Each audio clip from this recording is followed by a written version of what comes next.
Hello, fellow homebrewers. JP here, and I want to introduce to you the brand new Brew-Built X1 Conical Series available at More Beer. More Beer sells the highest standard in homebrewing equipment, and the Brew-Built Conicals are just that. They're made from mirror-polished 304 stainless steel, and they come with loads of features that you and I have been looking for. They have a full 2-inch bottom dump valve, which will eliminate your clogging issues, while the sturdy base includes 4 reinforced legs, just like those big Pro tanks do. More Beer also carries the Brew-Built line of options and add-ons like casters, pressure kits, and even external glycol chillers. So you can find out more about the new Brew-Built X1 Conical Unitanks by going over to morebeer.com for detailed videos on the entire line of Brew-Built Conicals. You can trust Brew-Built with your next fermentation, and you can trust More Beer to find the right conical for you. Brew-Built at morebeer.com.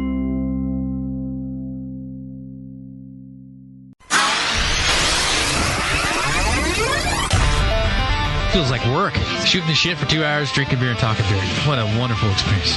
Can we not have the barf bucket near my mixing board?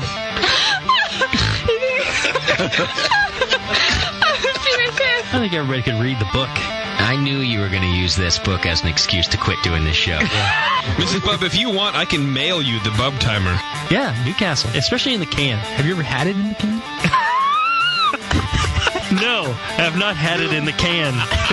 Notice I closed my eyes and I concentrated really hard.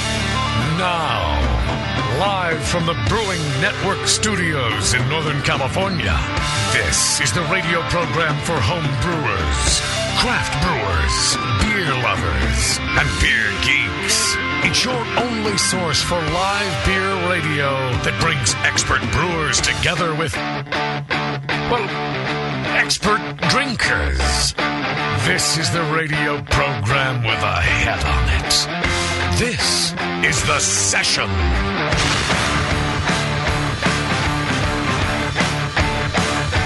All right, and another live episode from Downtown Joe's. That almost didn't happen, as usually goes on here. Except that it was even worse this time because I don't know what Chad did this time, but really screwed up all the electricity.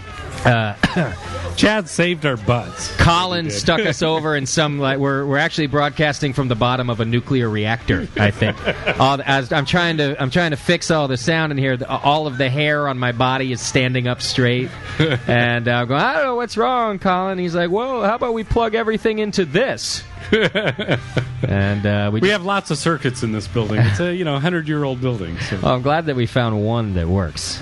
So sorry about the delayed start, everybody, but the show must go on. And here we are, another great show live from Downtown Joe's. But this one is extra special. We like to get kind of debaucherous when we get here anyway. But this time it's the beer and tattoo show, and we're giving tattoos right here at Downtown Joe's all night long. So if you want to come down and you don't have a hop grenade tattoo yet, now's the time to do it.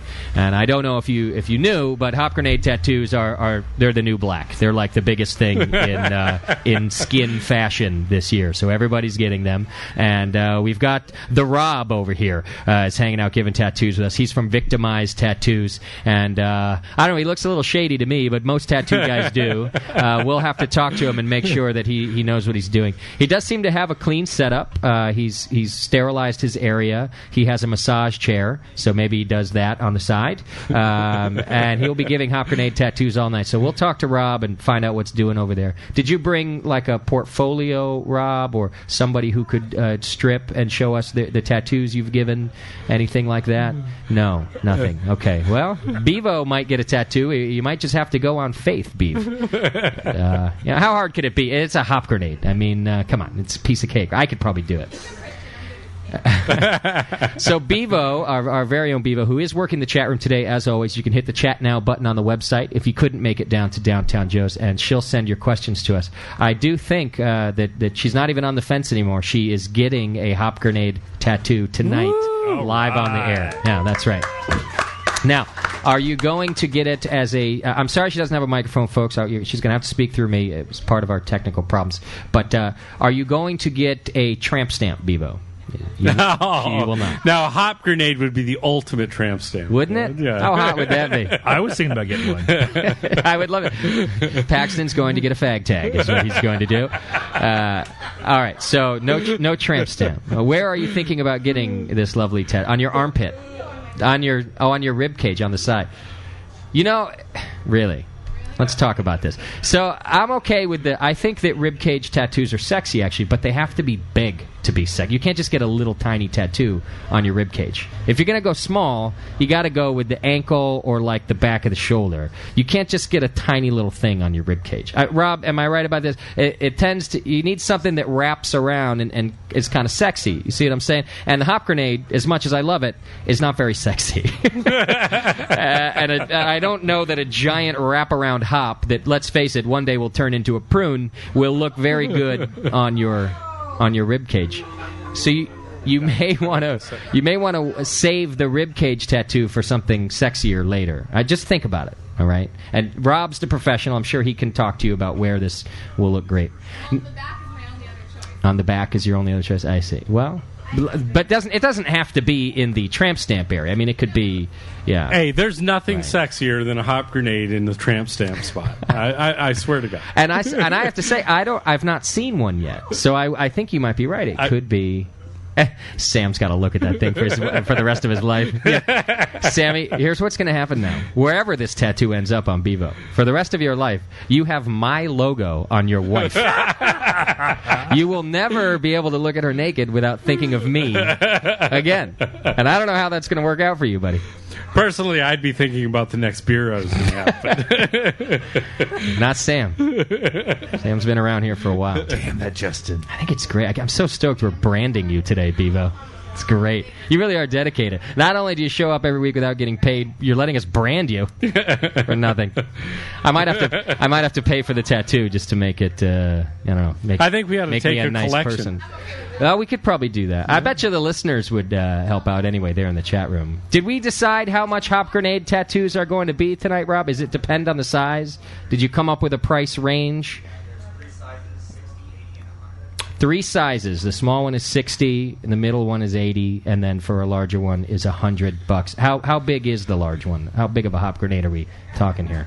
Is it like bigger than a regular size grenade? It's about the size of a regular grenade.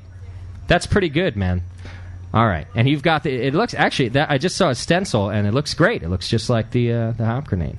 Does it look like an artichoke? It does not look. Fuck you, Paxton. It does not look like an artichoke. Hey, I've worn my hat at the farmer's market, and I had this farmer's like, "Wow, that's a nice artichoke." You must be an artichoke farmer. Yes. Yeah, it was pretty funny. Bastards.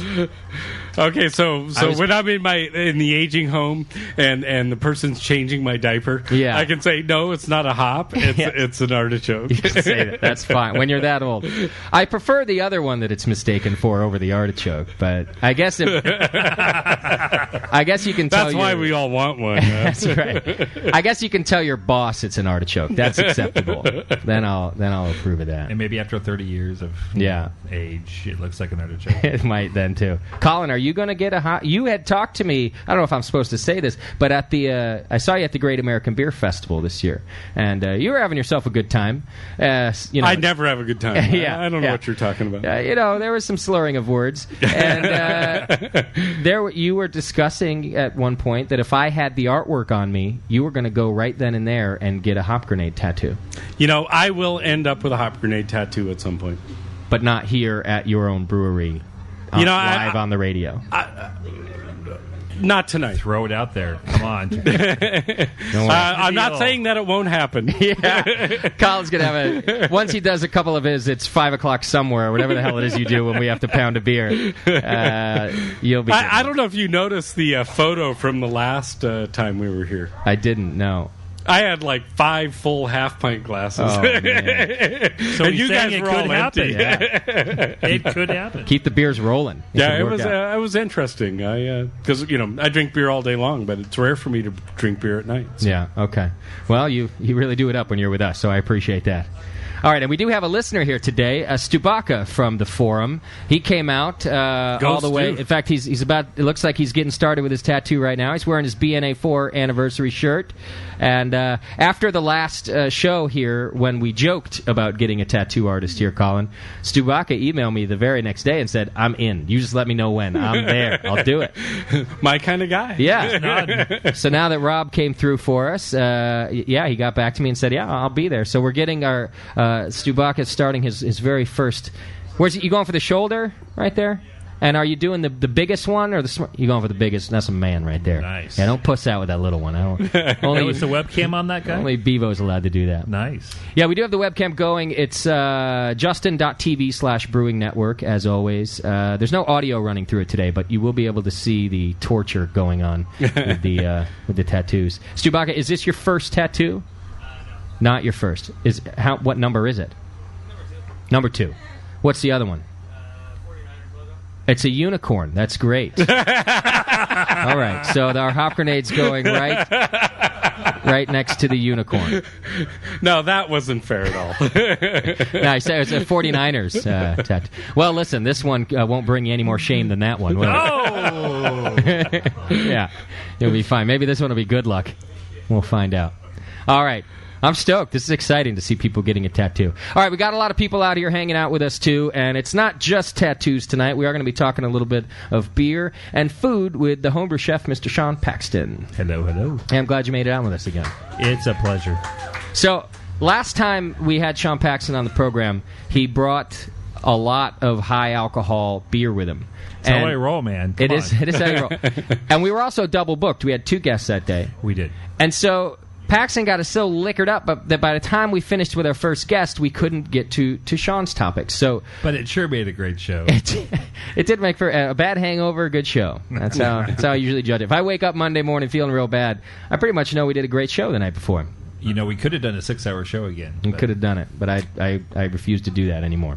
So, damn it. So I've only had to do 4-hour shows. I feel privileged. You are. It's part of doing the remotes. If you guys want to go, we could go. Yeah. I'll never forget that. Like, I know it's late there. Oh, no, we're ready to go. We got Jack and Coke. That's right. So what is it that we did not cover that we've got you back for? It's a lot of Q&A that we're going to do today. A lot of Q&A. Okay. So what happened? You got a lot of questions from your previous appearance, I think, right? I did, and actually a couple new ones. Okay. So we even have a couple new stuff. Well, and you know, Sean's been helping me out. He's been really good about answering my phone calls and text messages and Facebook messages. And caller ID is a good thing. Yeah. Yeah. Oh, it's Colin. And we're working on, always working on improving our menu. And Sean's been really good at volunteering his time. Great. And little things we do. So I have questions left as well. Okay. So it's food and beer Q&A. And then also, Sean Paxton's kind of a master of brewing spicy beers and Belgian-style, Belgio-American beers, and you name it, beers that defy description. So Paxton and I were talking before the program, and we thought, hey, the holidays are coming up, and we can talk about some non-traditional holiday beers. Totally. And even if you have traditional holiday beer questions, throw them at us. We're going to make it a Q&A show. So Chad, who's running around here somewhere, here he is, right here. Chad in the Hop Grenade shirt and the beer connoisseur hat. I have no idea why he's wearing somebody else's hat at a gig. Chad, what did I not give you enough hats this year? Just see this guy right here, and if you've got questions, then he'll get them answered for you. We'll bring them up here. So anything about beer and food, or holiday beers, or listen, even general brewing, because Colin Kaminsky's the master up here. He's our mad scientist. So don't be afraid to get your homebrew questions. Yeah. Only if you want to get buried in it. Is there a train that's going to go by right now? Yes. You're listening to the wine train. Oh, Jesus. They whine all the time. Can we make it the beer train tonight? Yeah, let's change the name of it. We're on the beer train. They're on the wine train. Why did I piss on the floor inside last time? Why am I outside this time, Colin? What did I do? I think I do not follow football, and I apologize to all those football fans out there. I think there's a football game that's more important than beer tonight. That sucks. NFL. They decided to do Sunday night football. What the hell is that? Yeah. We have Monday night football. Why the hell do we need Sunday night football? It's been all day they've had it on. It's actually really nice outside. I'm kind of stoked to be out here. Yeah, no, and you know what? It's a great opportunity for us to look at the patio. So good. Plus, We don't want people dripping blood all over your floor while they're getting tattoos, so it's probably a good idea that we've got you outside. We actually promised Joe that we would cordon off that area and only put a cam in there. But how did that go? So Joe, the owner of Downtown Joe's, who's very conservative, I might add. Yeah, I've met him, and he's quiet and he's conservative and he's direct. And I'm curious how the conversation went when you came in and said, "So Joe, me and Justin have a really good idea. We're gonna tattoo people in your bar restaurant." His exact comment was that you can't make this into a tattoo parlor. If you do one, it's fine. I see. And I decided that was if he only caught us with one, we were fine. Right. So whenever Joe walks in, we're still cheering for the first tattoo. That's right. All right. Good. Yeah. All right. Well, that sounds good to me. That's a pretty nice man to let you do that. Because I got to be honest, I would have said, F you, Colin. You can go get your own restaurant. You want to do tattoos. You know what? We actually looked into all the health code issues. And we looked into all of it before we decided we were going to agree. Was there a specific section somewhere in the health code that said tattoos are okay? Or there just wasn't a section that said they're not? There wasn't a section that said they're not. I see. and Rob was... knew from his training that he's allowed to go wherever he has certain tools that allow him to sanitize his work area and things like that. And you got chemicals. Yeah, right. He's got lots of alcohol over there. And then it's fine. It's all fine, isn't it, Rob? No worries. Doesn't matter that we're outside. Germs are blowing around in the air. Don't worry about it. It's Chewbacca. It's only wild yeast. Yeah, we can clean that thing out when it's done. Rob, how long have you been giving tattoos? Don't say a week. 12 years. Wow. How old are you? You're not that old. What, you started giving tattoos when you were 14? 15. Really? Just out of your house with like a homemade pen? Started in Napa here. What, at a shop here in Napa?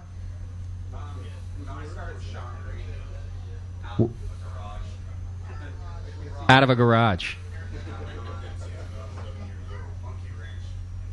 And then he was at Monkey Wrench. Ever in prison? Did you ever give tattoos in prison? It's too bad, because I think that's a badge of honor, Chewbacca. If you get a tattoo from a guy who started in prison, it's a man. All right. Bevo, are you still thinking about where you're going to get this? Have I changed your mind? Yeah, now you're starting to think about it? Not yet. What about right on your boob? What about right there? Side boob. No? Cleavage, hot grenade. Right I'm just trying to help out the people on the webcam. I don't care where you get it. I just want to trying to look out for my listeners. Now you're thinking of the center of your back, right in the center. You don't want to go like up high on the center. No, right smack in the center. How about right on the back of the shoulder, the back of the neck?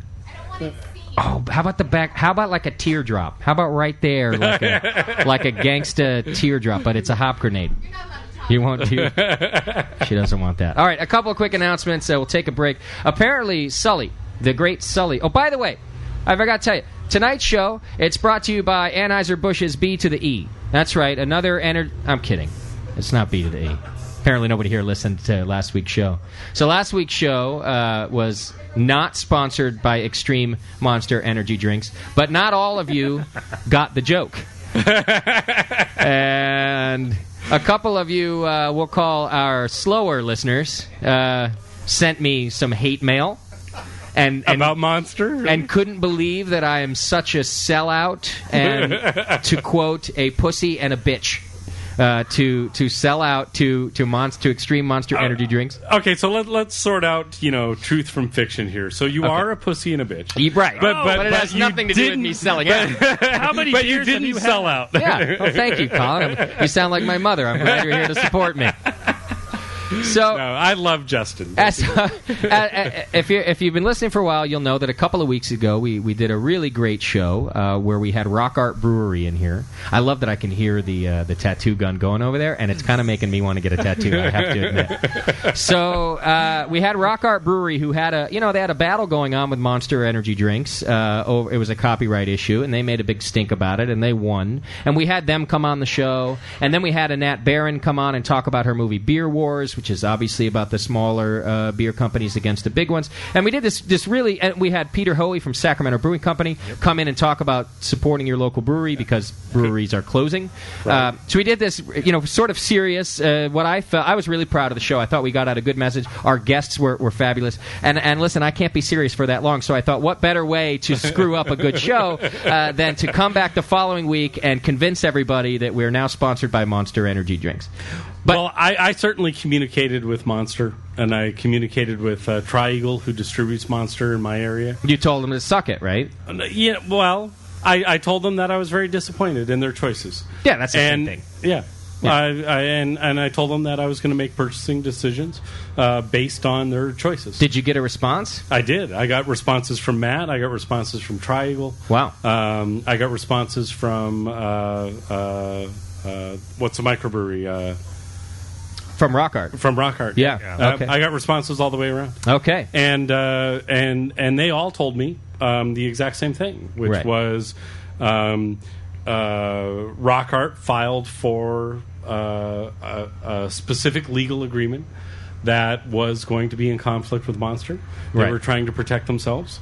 Everybody reacted as we did, as I think we should have, and Monster backed down. They did. Because the man needed to get his copyright on the beer, regardless of whatever conflict. So yeah, they did back down, and it's all resolved. If I would have been in charge of Monster, I would have made the same decision. So yeah, it's. I still won't ever drink Monster. Sure. However, but that's if I because was it tastes CEO awful. of Monster and they were paying me $2 million a year, I would have made the same decision. You might promote it. Well, and let me say this. If they were paying the BN $2 million a year, I would have sold out. In a second. I don't care. You could all stop listening. I don't care. It's fine by me. So we did this spoof, and we went through the whole beginning, and we were kind of over the top about it, like you would be. We changed our intro music, nice. And then at the break, we created commercials that were just they were ridiculous. That you couldn't possibly believe that Monster Energy Drinks was creating a homebrew kits for you to buy at your local homebrew shop. Are you trying? But to that's be what the spot Saturday was. Night Live? Sure, they were hilarious. I don't care what you say. And what was another? One was homebrew kits, and another one was maybe that they were coming out with a beer that was really whatever the F it was. It was obviously a spoof. And then finally, at the very end of the commercial break, just before we came back to be serious, there was a legal disclaimer that essentially said it was not sponsored by Monster and that anybody without a sense of humor, including Monster, should suck it. And you still got email. And still, because what happened was people got about 10 minutes in, and at first they went, no way. And then we kept it up. And we kept it up for 40 minutes. So finally, I think what happened was people just tuned out. And they didn't wait for the punchline. They didn't wait for the break.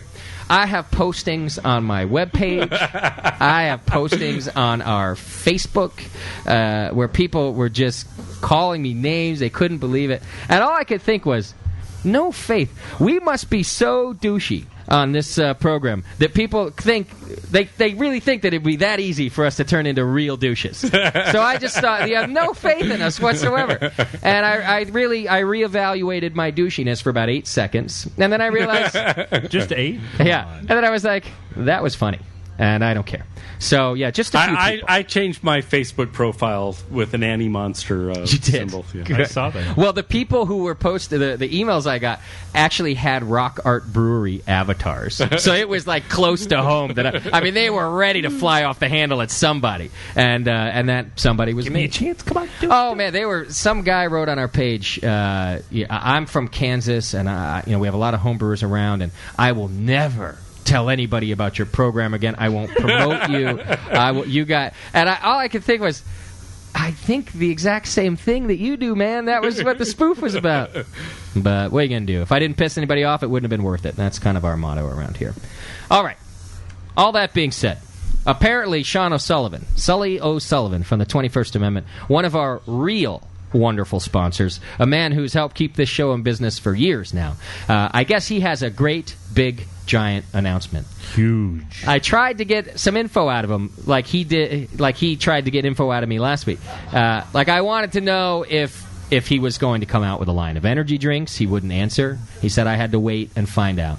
The rumor that's been going around the bar is that he's pregnant. Really? It could be. It could be. All right, so Sully's got a big announcement for us. We're going to do that just after the break. I need to let you guys know, Jameel and I are going to Milwaukee. Northern Brewer, another one of our wonderful sponsors, is opening a brand new homebrew shop in Milwaukee, Wisconsin. We will be there for the 13th and the 14th. Jameel's doing a brewing demonstration on the Friday, the 13th. Nice. And I wish I could be there. Yeah, that'd be right? kind of fun. They're setting up a homebrew system for him. He's going to be there. I think he's got someone else doing all the work. He's going to stand there like a Vanna White type of character and say, what do you have to do? You know what? I've known Jameel for 12 years, and he's made some of the best beers I've ever drank. Yeah. And I've never seen him brew. Yeah, he's a lazy douche, let's face it. But when he brews, he makes great beer. He must brew 100 brews a year. Yeah. No, he does brew a lot. Yeah. Especially now that he's retired. And now he's going to get back into the brewing scene. Gotta love that one, huh? So so he's retired. He might come. He might show up and tonight. he's not going to enter any competitions. Apparently. Tasty and I aren't buying it. I think he might take a year off from competition, but he'll be back. He can't. What's he going to do? Commercial. Maybe. He's too lazy for that. I had beers with him the other night, and he was telling me, I'm more busy now than when I had my day job. Is that right? And I'm like, come on. He's like, no, really. I'm like, nah, I understand. He's not doing anything. He says full he's of it. doing stuff. He's just hanging out at home. He might show up later on. We'll find out. We'll put him on the spot. We'll find out what he's doing. So we're going to be out there. He's going to do a brewing demonstration on the 13th, and then we're going to do a live Jameel show on Saturday the 14th. So it'll be a good time. Come on out and see us. It's a brand new shop from Northern Brewer in Milwaukee, Wisconsin. So our listeners out there, come on out and join us. We'd love to meet you. We never make it out to the middle of the country. So Are you going to have tattoos there? I doubt it. It's the middle of the country. I don't even think they allow tattoos out there. Do they? It's very serious business out there. Not to mention that it's going to be freezing cold. I think I'm going to wear a parka the whole time. There'll be no skin or tattoos. All right, we have new Brewing Network shirts in the store and more on the way. More is supposed to show up this week, so go get them. They're great new shirts. I'm wearing one right now, very sexy as you can see. And you know what? If you come down to Downtown Joe's, you can buy a Brewing Network shirt. That's right. I just dropped off a fresh batch. And hats. And hats. So you can buy them from Downtown Joe's. You can buy them from our store online. You can get AHA memberships through us. Just hit the AHA logo on our homepage. Brew Your Own Magazine, same thing. And you can send show ideas and information and insults all to our wonderful producer, Chad. Chad at thebrewingnetwork.com. He's the one who does all the booking. Chad's leaving for we don't even know how long tomorrow. He's driving across the country with some broad he met on the corner. And he's going back to Connecticut to hang out with the family for Thanksgiving at least. But you don't have a flight back yet, Chad? You know, rumor is you're not coming back. You're not bringing your truck. It's just a rumor, he said? All right. So, but you don't know how long you're going to be gone. So this whole show could either fall apart or be very, very successful in your absence. We have to bet on. We should make a Chad pool. There's two Chad pools. Will the show finally succeed? And will Chad come back from Connecticut? These are the two things. Okay, well, so the show's already successful. So, well, we'll see. We've seen 20 minutes late being successful today. Yeah, well, that's because Chad was having a beer with me. We were hanging out. Yeah, it's always somehow Chad's fault. Well, it was my fault. I gave him the beer.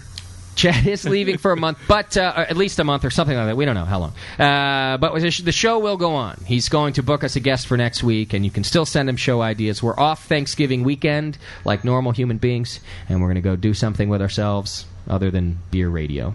All right. You can also send feedback to feedback@thebrewingnetwork.com. And I just have a couple of things really quick that let me read through the feedback for you. I don't have all our fancy feedback music today. Sorry about that. But one of the feedback... thank you. Perfect. Colin's good at this.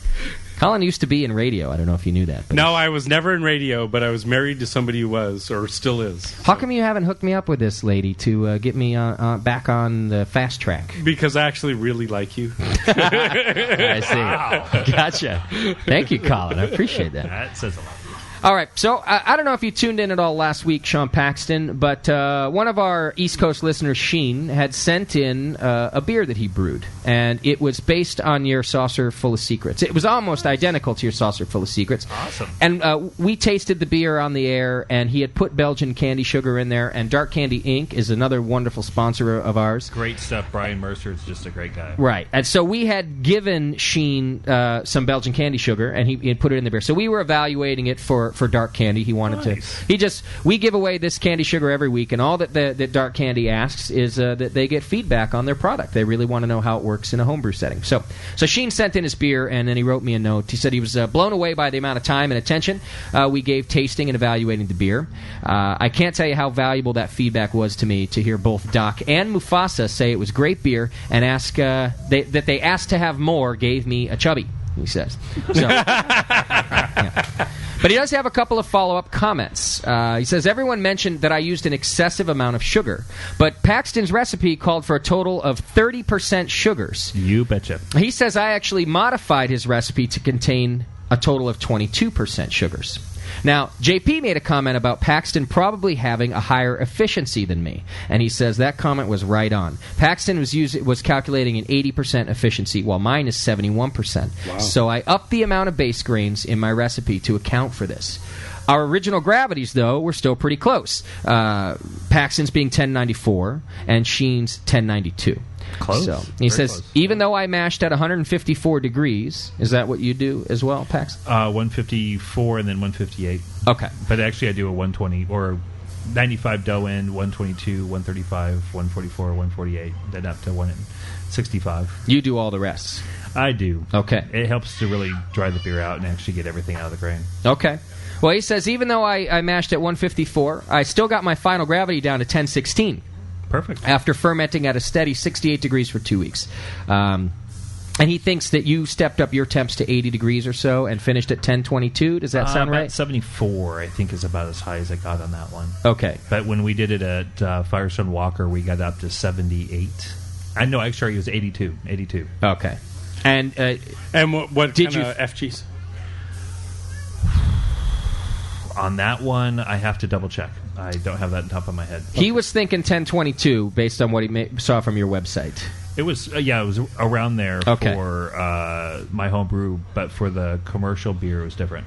It was okay. Yes. Well, what ended up happening was we were kind of saying that it was lacking some malt that we wanted in there. It was lacking a bit of that. It had the sugar sweetness, but it was lacking some malt, and I don't know if that's because he finished lower at 1016 or... And that could, definitely the residual, maltiness could be definitely gone by that point. But also, too, depending on how old it is, letting it age a little bit longer. All right. Well, he really just wanted to say thanks and pass along his thanks to Mufasa and the other brewcasters, Doc, and everybody who's tasting it. Tasty, Chad was in there. I have another bottle of syrup, he says, and I plan to brew a simpler recipe, probably a double, so we can expect another bottle, and that's from Sheen. That's great, Sheen. Glad you enjoyed it. And one more piece of feedback before we move on. This is another congratulations for someone who's done very well in competitions. Let's see. Justin, you dumb son of a bitch. I don't understand how you've done it, but the BN Army is an awesome force, and the Brewing Network's an amazing source of knowledge mixed with dumb shit. It's wonderful. I just wanted to write and send some specific thanks. I won a local contest to have my oat pale ale brewed at Empire Brewing Company Microbrewery in Syracuse, New York, which is great to hear. I'm completely stoked, but I could have done it without the Army. Thanks to McGruffus, he's one of our listeners, who got me intrigued with an oat pale ale. Before that, I thought oats only belonged in stouts and breakfast cereals. Also to Jameel, I know he gets a lot of props, and, well, he deserves it because he rocks. He and Rock Candy, John Palmer, their Brewing Classic Styles book, available in the Brewing Network store. He actually wrote that. Thank you for the plug. Helped me understand what ingredients to tweak in order to get the beer I wanted. And then he thanks me for doing the show. And something to JP. JP, something about homeless bums and touching them in wrong places. Rock on, the BN. That's from Brew Engineer. All right, a lot of things to do today. We got tattoos going on. How you feeling over there, Stubaka? Any pain? It's no pain. Is he a bleeder?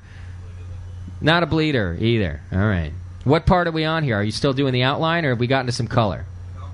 All right. Justin.tv/Brewing Network. You can see it on the webcam. And Bevo still deciding on where her tattoo might go. Did Sam have any say whatsoever in your ink about where it might go, Bevo? He did. He has some say. That's Sammy says the nipple. Leave it to Sam. All right. A quick break. When we come back, Sully's got big news. A big announcement. It's very big. It's Bigger than Sully's head, I hear. I've been with him all weekend. You knew I was going to do it, didn't you, Sully? All right, hang in there. It's the Brewing Network session live from downtown Joe's. We'll be here all night. Come down and get a tattoo. $1 beers for the rest of your life, or at least while Colin's alive, if you have a Hop Grenade tattoo on your body. Come on down. It's the session. We'll be right back. Listening to the Brewcasters on the Brewing Network.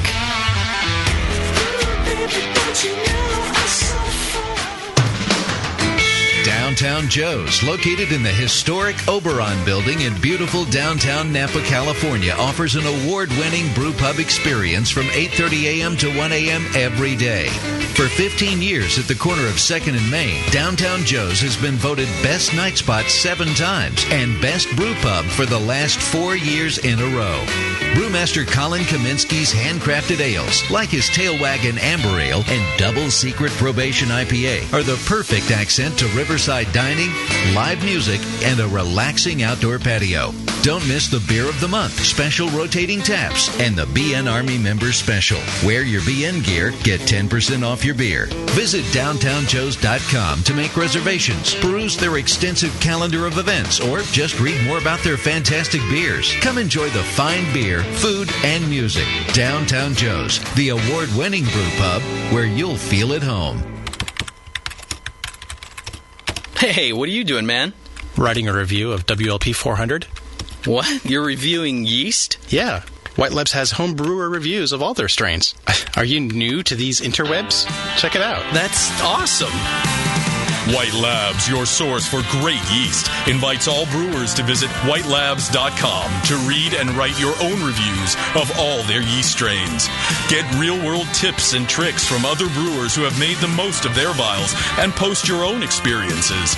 It's another way White Labs brings you closer to the best yeast on the planet. And send. There you go. You misspelled flocculate, dude. What? White Labs. It's all in the vial. BN Army members, are you looking for a discount on hops? Keep listening. Nico's Homebrew Supply at nicobrew.com has hops by the ounce and by the pound. Choose from varieties like Amarillo, Centennial, East Kent Goldings, Hollertower, Simcoe, Summit, Tomahawk, Warrior, Willamette, and more. And adding new varieties all the time, many for less than $20 a pound. Whether a couple ounces at a time or an 11-pound bag, all hops are shipped vacuum sealed and frozen straight to you. Nico's Homebrew Supply offers store-wide $5 flat rate shipping and won't waste your money on unnecessary overhead or advertising. They're going bare bones and passing the savings on to you. The staff at Nico's Homebrew Supply loves to brew and is committed to keeping homebrewing affordable and accessible to anyone who wants to join in this great hobby. And for a limited time, use coupon code BNARMY at checkout for a Brewing Network discount. Visit nicobrew.com. That's NIKO brew.com for your hops and more. nicobrew.com, your bare bones buddy in the brewing business. The Brewing Network, saving your life. One beer at a time.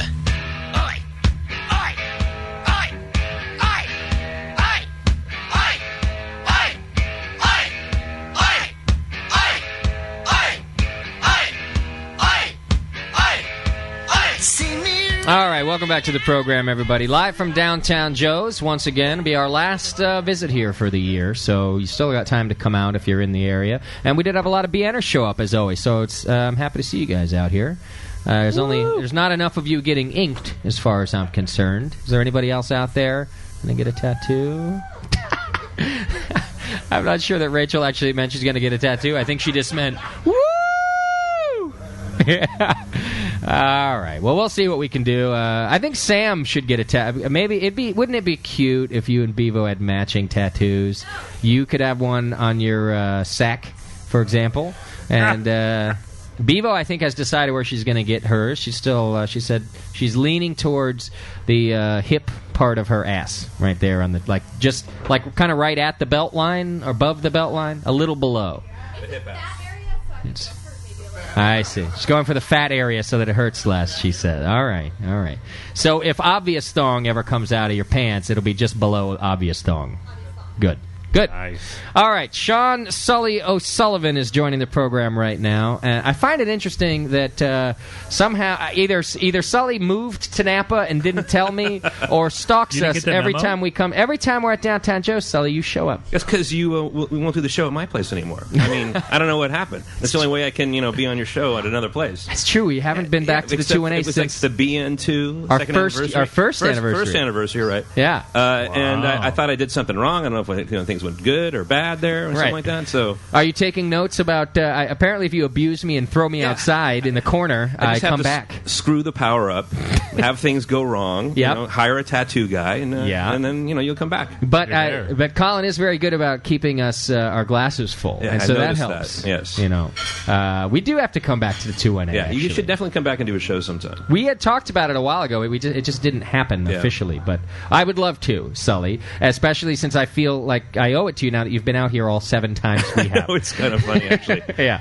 What's really funny about this tattoo thing you got going on here is that there's a window that looks inside the restaurant. So you have people on the other side, people that would regulars at the bar, eating. And they're looking in on, like, it's almost like we're watching a caged animal, like, at work in there. Yeah. It's hilarious. Yeah.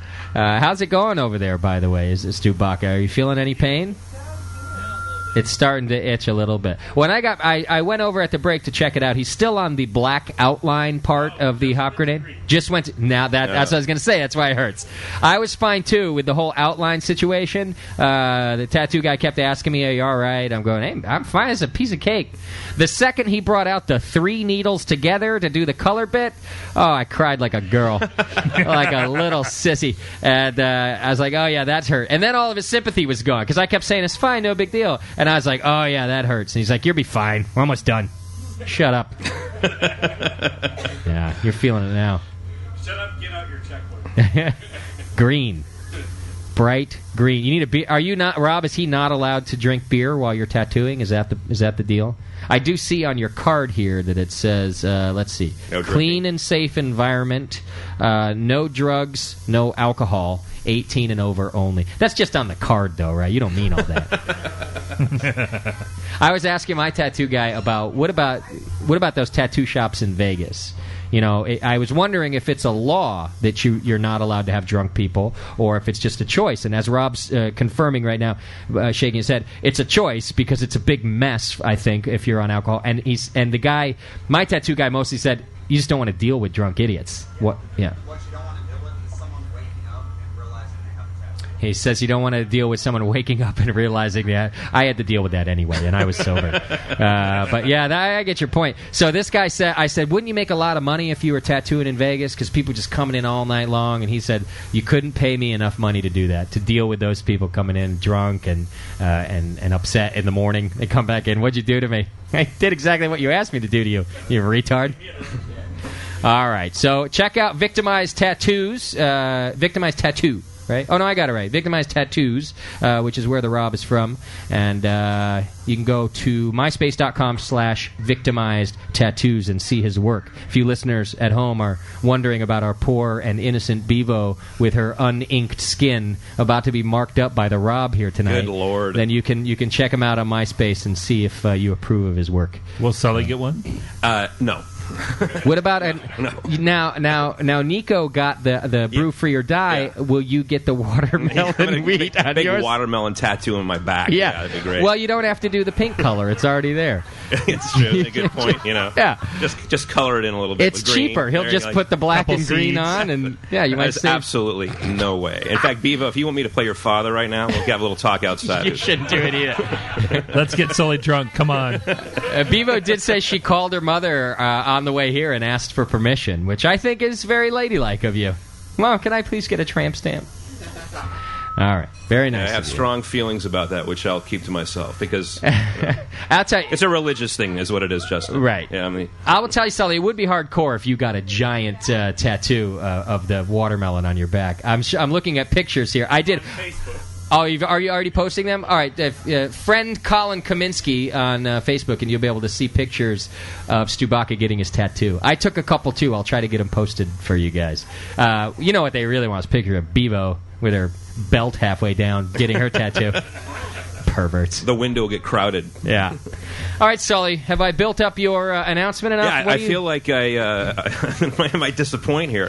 What I was going to say is I've been hanging out with Sean Paxton for the last 2 days. Actually, this is the second time we've been in Napa. We were here yesterday as well, and we've been to the Oxbow Market, which is right down the street here. And I feel like we're kind of like this really weird gay couple. And so I thought I was going to just come out and make You look that way, too.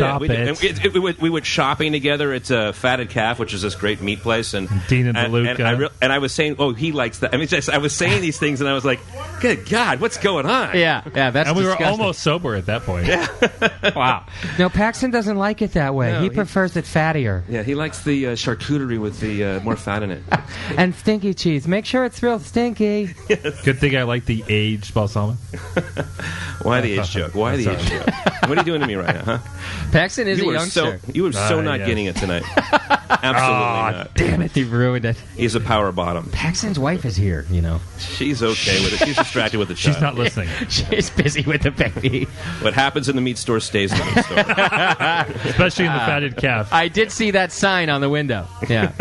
All right. And we've been on the all-meat diet, too. So it's been you guys are gonna lots smell of meat. So the big announcement is this, basically. And it's a treat to come on here and tell everybody about this. I haven't told anybody about this. Very few people know about this, and I thought it would be kind of fun to come down here and share it right now live with you all, because I'm a big supporter of the BN Army. You are. After I tell you, it'll be blasted all over the country, of course. It will be. And by the way, the Monster Energy joke? Yeah.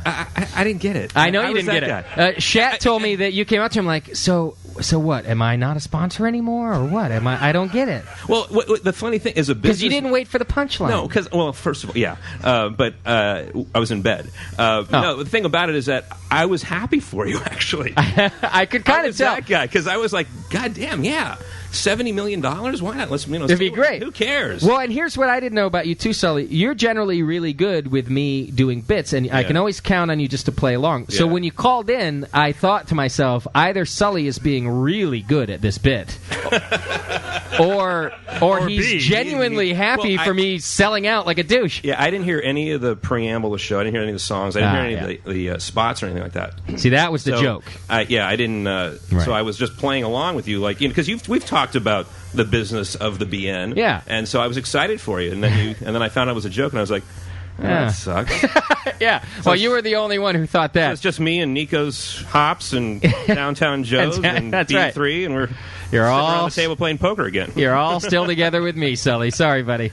Yeah. Anyway, so the big announcement is this. I've been working on this for about 9 months now, and I'm excited to report to you right now that our beer is now going to be available on Virgin America.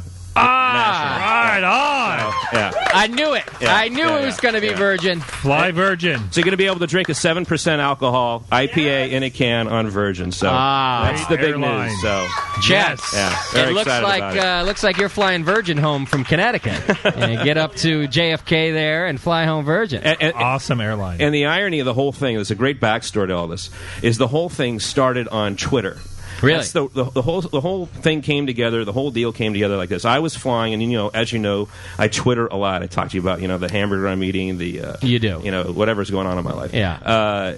My coffee issues, my sleep issues, whatnot. So that's how we know you're so neurotic. Yeah, exactly. Absolutely. We've learned a lot about you. Now. So anyway, I basically Twittered an experience I had on Virgin, and they followed me back. If you know anything about Twitter, they followed me back. So I did this thing called direct message, and so I sent them a message, basically. Okay. I said, hey, what's the deal? You only have Heineken, you only have Miller Lite on your flights. And, I'm a small craft brewery near where you are. They're headquartered out of Burlingame. And they put me in touch with the guy in charge of in-flight, is what it's called. Uh-huh. And basically the in-flight experience for the guests. So I just met up with him, and it turned out he was a fan of the 21st Amendment and lived down the street from the 21A. Wow. Sat around, and Nico, first of all, wasn't really on board with it because, he's, Nico. He's skeptical. 1.0, he doesn't know anything about Virgin or anything like that. Yeah. Throwing him under the bus right now. So you still have to page Nico to get a hold of him you have to beep him? He has a pager, and he actually has a cell phone now. Remember those big, long ones with the big, like you're calling incoming fire on the battle line, It has a strap, so you can carry it on the shoulder. Exactly. Still has that. It's cost him $8 a phone call. Yes. Stop calling me, Sully. It's $8. It only picks up like in one spot in Fresno. Actually, I think that's the only phone they have in Fresno. That's probably why he wasn't right. on board, because they don't fly to Fresno. Yeah. So anyway, I met with them, and then we all went down there and we did this big presentation to them, and they tried the beers, and then it all just kind of came together. And now that we're actually we're distributed throughout the country, that we actually are in the markets that they fly into. So it worked out really well. It's just really exciting. The funny thing is that I always do things with this business sometimes because to affect a personal thing I want to do. Yeah, and it's like.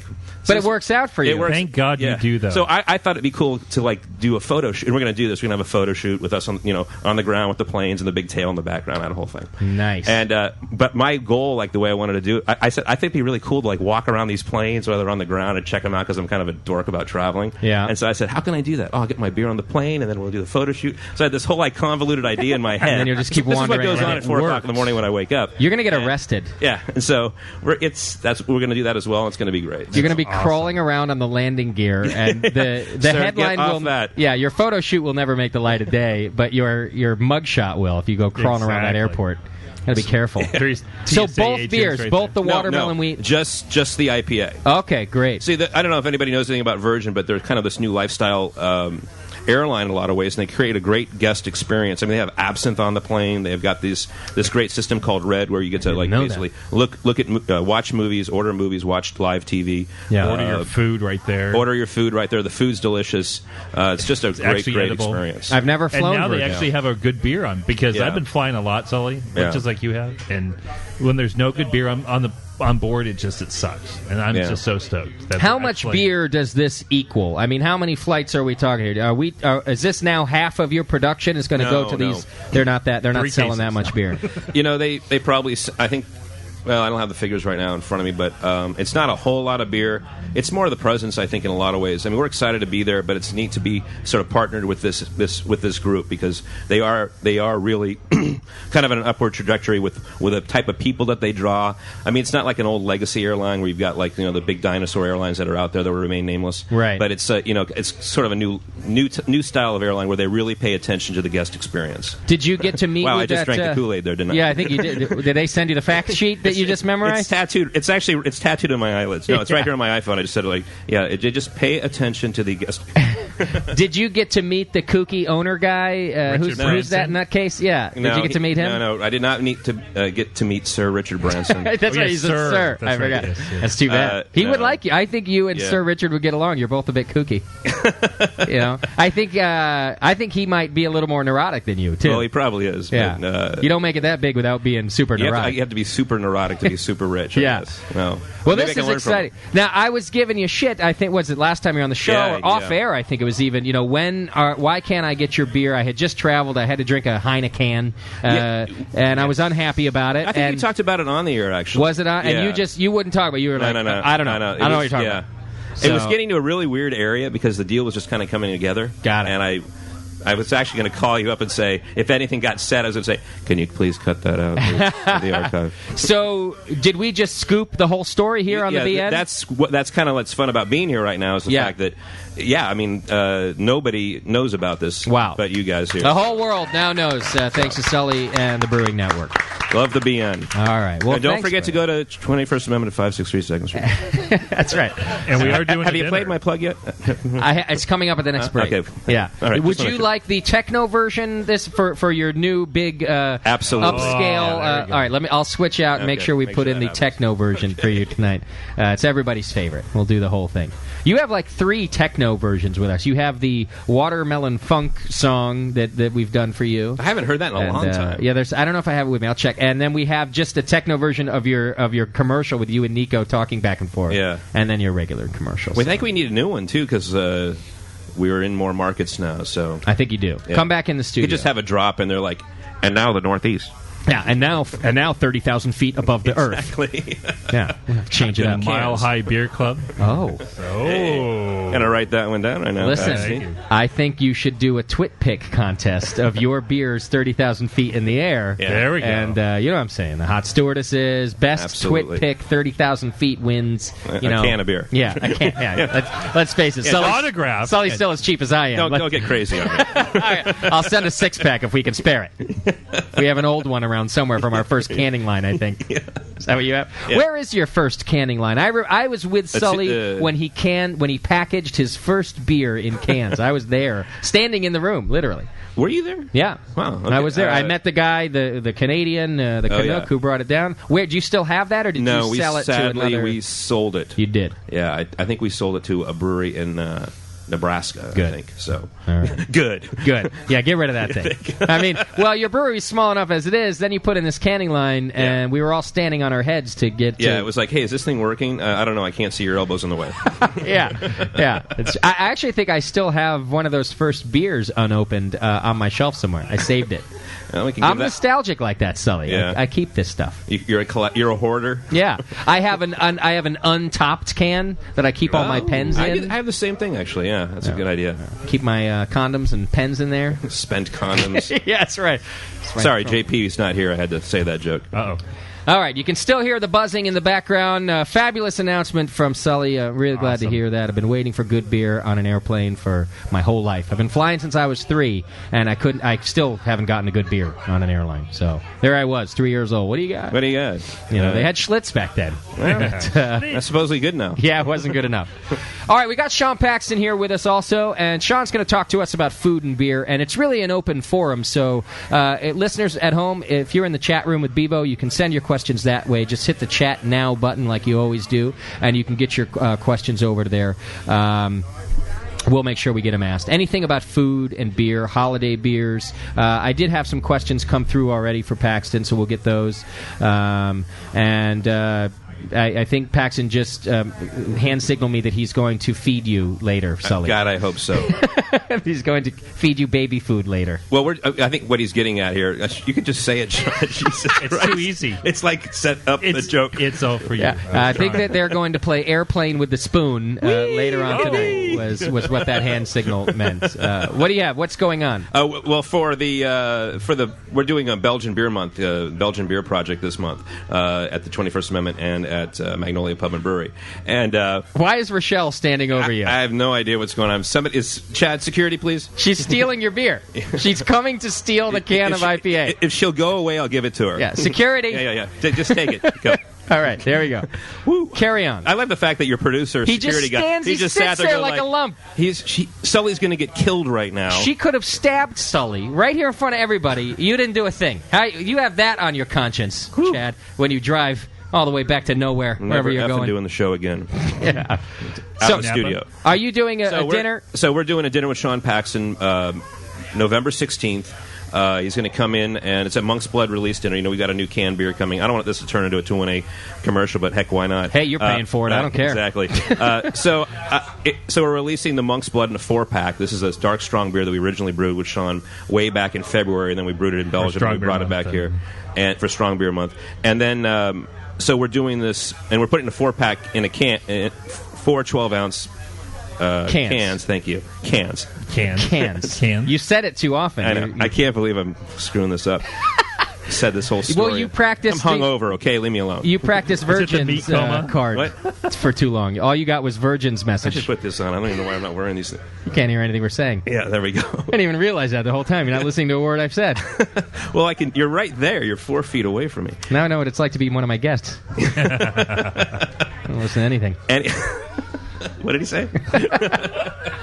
Okay, so anyway, we're doing this beer dinner with Sean, and he's coming in, and there's it's like 5 courses, I think. Is that right? 5 courses. And buy tickets. It's $95 plus tax and tip included. Wow! And it's a Sean Paxton homebrew chef beer dinner, and they're always great. Yeah, a really great event. It's almost sold out, actually. So when are you doing it? We're doing it November 16th. It's upcoming, not this Monday, but the following Monday. Okay, and tickets are still available. Where can you get tickets? You can call up the 21st Amendment and get them there. Okay, great. $95 for a Paxton dinner. It's worth every penny. Absolutely. I've been to them. And by the way, the Monk's Blood, I'm stoked that you're deciding to put that in cans too. It's my second favorite, and it's close to an A beer, with the Bitter American being. Oh, yeah. Wow. I've said that before. That's my favorite beer from Jesse there. But Monk's Blood, I get every time I go into 2-1-A now. I get Monk's Blood, and if Bitter American's available, I get both of those. Well, we actually tried one out of the fermenter last night at this meat fest that we went to yesterday. Yeah, we had a sample that was brought out that they've been sending me samples out from Cold Spring. Of the Monk's Blood. Of the Monk's Blood. We tried it. We had Arnie was there and Dave McLean was there at this event we went to. Ben was there. And it's really nice. And how's it doing? Because the batch that I had was brewed there at the 21st Amendment. So obviously a smaller batch. How many barrels are brewed? We've talked about this, but how many in Minnesota? How many barrels? We brewed 200 barrels of it. So how's it comparing? Because it's a complex beer too. Well, I mean, I added 1,000 pounds of Belgian candy sugar here from Dark Candy. Yeah, from Dark Candy. No kidding. Yeah, they showed up in these 1,000 pounds. Yeah. Holy. We added them in these 6-gallon drums, one at a time. Really? Whole pallet of them. It was great. Then we added a bunch of dried mission figs and vanilla beans and some oak spirals that actually were some cinnamon in the mash. It was really going to be. Did you go out there too, Paxton, and work on this brew? I so wanted to, and it was right when I was doing another dinner. So Sully, you go out and work with the brewer there. Yeah, I've been out there 3 times. I mean, I was there for the whole brewing process. I've been out there another time, and I'll go back out there in 2 weeks. Actually, for people out in Minnesota, we're about to launch in 2 weeks in Minnesota. So Great. Beer will be available out there. Now, had they ever done a beer like this at Cold Springs? No. Nothing like it, right? Nothing like Did it. they look at you like you're a nutcase? They already do. I mean, I'm this like jabbering like Northern California guy coming out there, and I love them out there. Those guys are great, but it's so funny. It's just I'm in a small little town of 3,000 people, and you're like bouncing off I'm the bouncing. walls. I'm like, "Gotta do this." Like, well, we could probably do that tomorrow. What, Mike? What? No. Now let's get him on the phone. You talk a little slower. Settle down, Sully. All I heard is week and yeah. Who got fired? Relax, Sully. The beer will get made. Yeah, let's go out and cut ass. I'm not throwing Minnesota. I love Minnesota. You are, though. I am not trying Hey, to. the National Homebrew Conference is going to be in Minnesota this year. That's true. Sully and I will get ours. Don't you worry. We'll be out there. We'll get 3 thrown eggs at us. Yeah, it'll be like I ran into these crazy listeners in Georgia. Actually, these guys who couldn't stand Doc. I was at the Decatur Beer Festival. Oh my God! They came up. I thought it was going to be like the situation here. They hated Doc. They were yelling at him because apparently Doc hates the South. Oh, he hates Florida. Okay, well, not all of the South, just Florida. Okay, well, just Florida. These guys didn't hear that Florida part. They heard the South, so they hate Doc. Yeah, that was great. You did send me a video file of them hating. Whew. I have to post that. I'll put it on our... You want to talk about strange ways that people appreciate you? I mean, I literally was in fear for my life. Yeah, I know our listeners are weird that. Well, like I said, they come up and insult me all sorts of ways, and that's their way of saying we like you. You know, like the guy's like, "Oh, I'm glad your dad's dead." Yeah, and I'm like, I like you too. Yeah, they're very strange people, our listeners, but it's wonderful. That's what I like great. about They're them. great. It was a lot of fun. All right. So Pax. Yes. Questions for you. We've had you on several shows now, and people want to clear some things up. We'll get started here before our next break, before we get Colin back here. But people want to know what you do when you're not doing all these dinners, because now we've known you since you weren't doing so many dinners. It's true. So what are you doing when you're not doing beer dinners? Well, I do a couple things. He's with me, and we're usually vacationing in the South, and then sometimes we go, we plant flowers. Stop. And is it meat chops? Yeah. No, we plant herbs. Yeah, and that too. When my daughter got born, or was born, when she got born, did she? Yeah, it's a whole South thing. I remember that. Thinking about it. Wait, I could continue the gay thing here if you want right now. I could drop that in. You're just I've been saying with that. this guy way too much the last 48 hours. Yeah. My wife and I made a really great decision that I would actually stay home and be at stay-home and dad. So I does your wife still think that's a good decision? Well, we could ask Marlene, her, is this still a nice decision? She's thinking about it. She's kind of rolling her eyes. What the hell was I thinking? Yeah, but no, it's been really great because it's given me a lot of freedom to pursue a lot of things that I'm real passionate about. And I used to be a chef and took a break just because when you're working 80 to 120 hours a week, like all the chefs out there who know what I'm talking about, you kind of start to look at life just a little bit differently, and the idea of having actually balance in life. So to be able to actually stay at home and do that, and actually that's something that Vinny Chillerzo always jokes around about, because he was like, "Oh yeah, you're a stay-at-home dad. You get all that free time to think about all this stuff." Yeah, you don't do anything. Yeah, exactly. I just don't do anything except a couple beer dinners. That's what people think.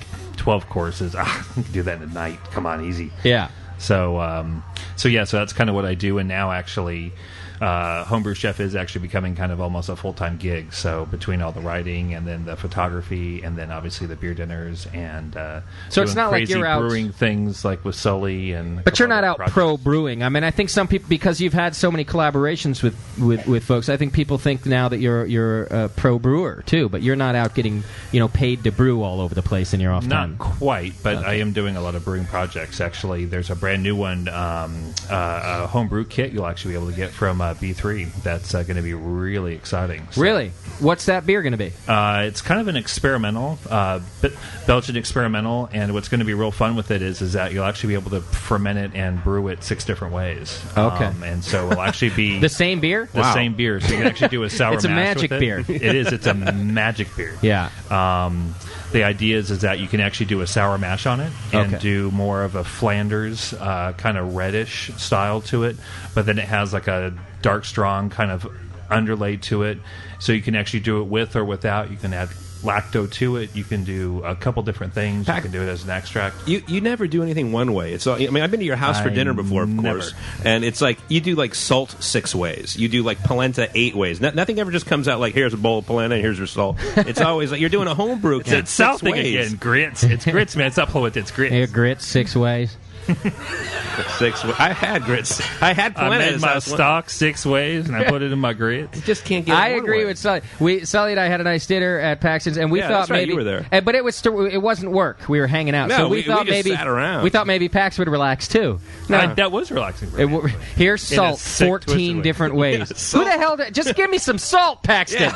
Is this more salty? I don't know.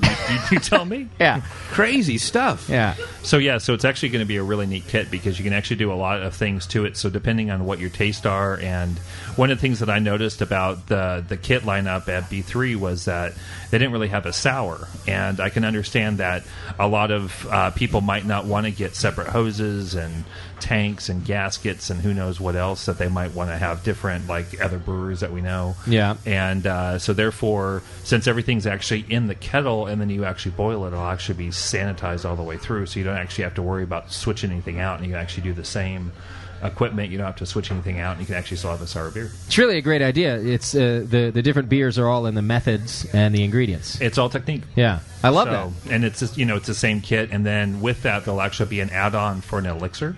So with my elixir. national homebrew conference talk that I did, I did a whole bunch of stuff with elixirs, so there'll be a special elixir that will come with it. So what do you mean? You will create a small vial of something to... It'll be all the ingredients. You know how B3 it can works. actually sell the alcohol, but then you would go down, pick up a bottle of port or bourbon, depending, and you can put these things into it and actually let that sit as the beer's fermenting. Okay. And when the beer's done, you can actually add it in and make your own cuvee. You can make your own special reserve. You can do... What a great idea.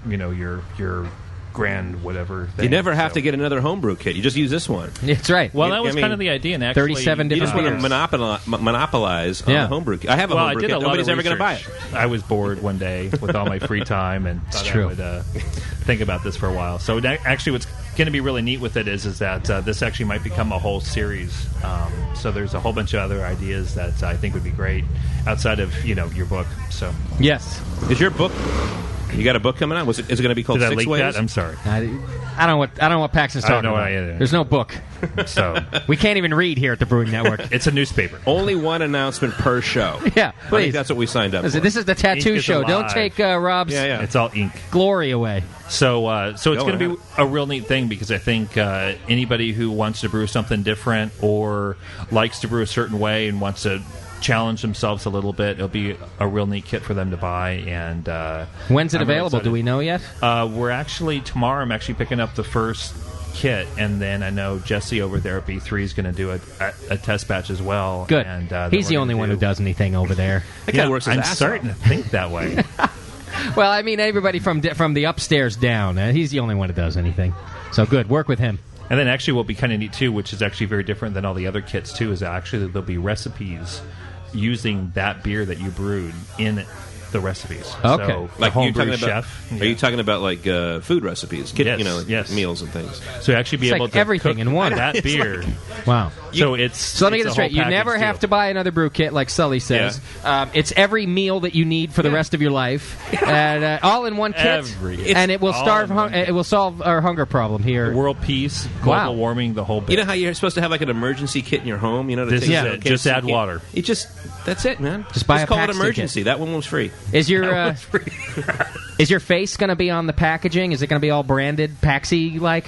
Ooh, that's a good idea. Sure, it is. You got to sell that face of yours. Wow, it's got to be recognizable to reach the masses, Paxton. That's the way it works. It'll be You got to fun. think about it. Because they'll be walking by all those other kits on the shelf or scrolling down the page, and then they'll see your big stupid face there, shining bright, and they'll go, "Oh, I need that one." Look at how happy that guy is. He's got it all. Yeah. He must be drinking. I want that one. That's all. He's a stay-at-home dad, which means he's unemployed.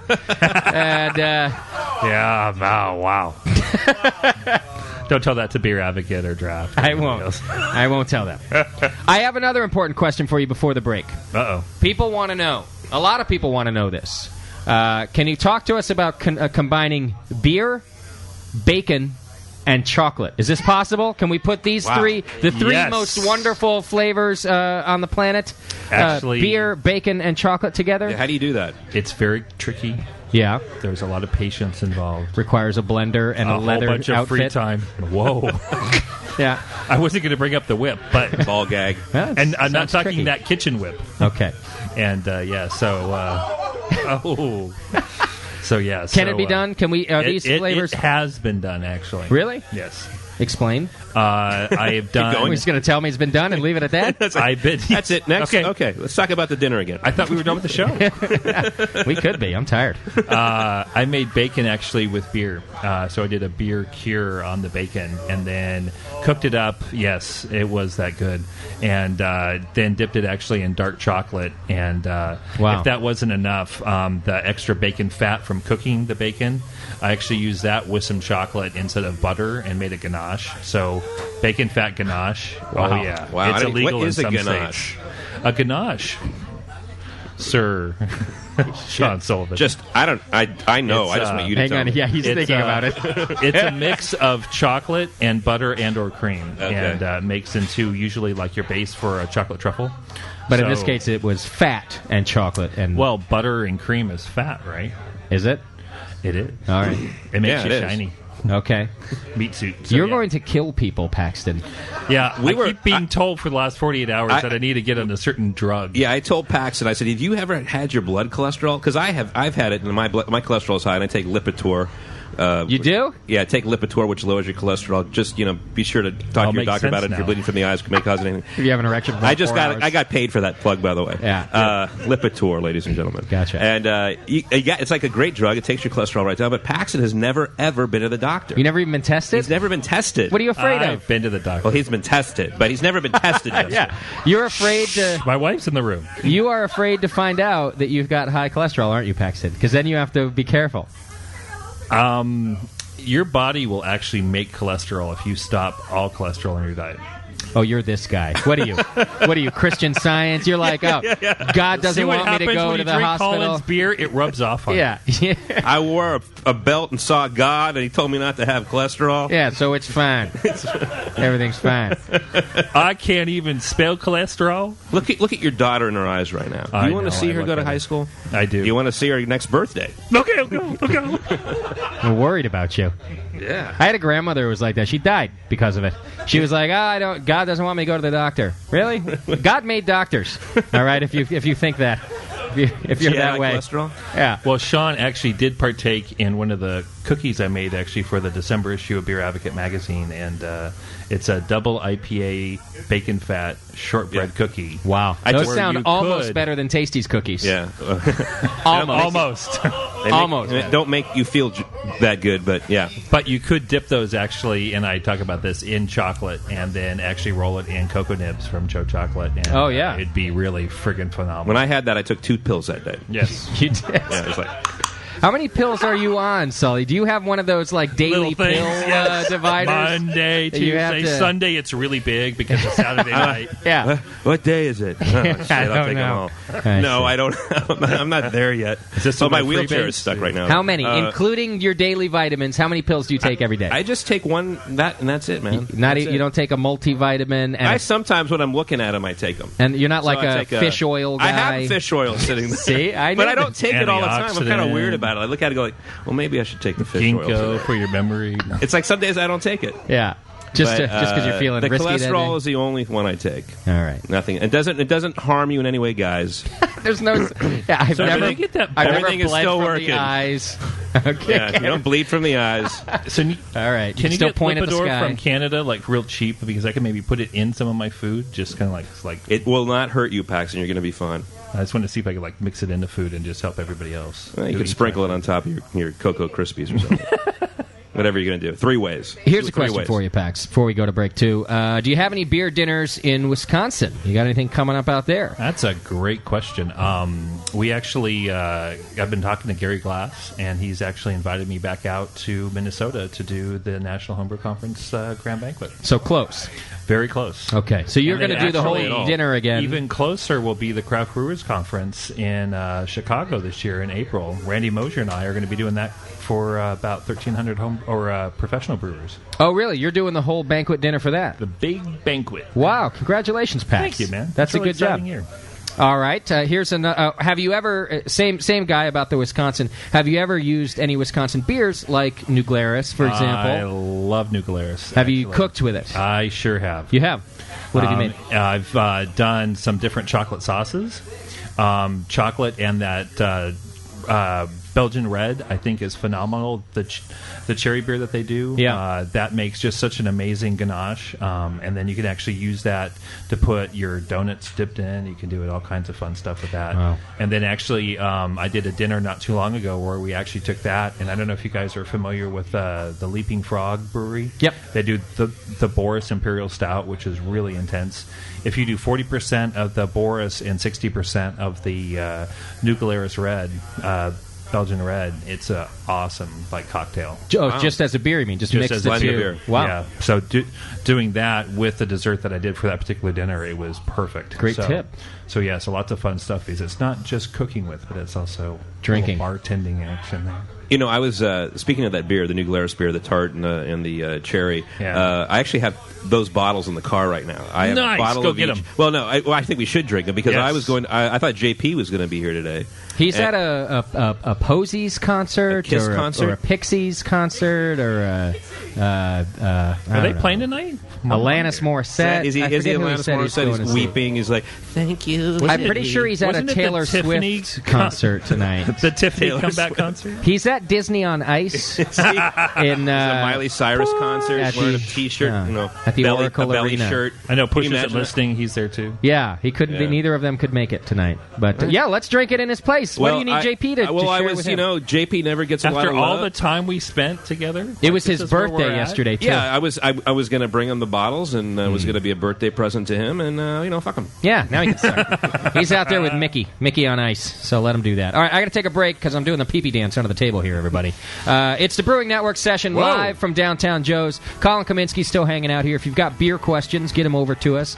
Bevo's in the chat room having herself a nice cappuccino so that she can get her tattoo on. Are you almost done over there with the first Hop Grenade? Looks like it. All right, we'll check it out. Hang in there. We'll be right back. It's the session.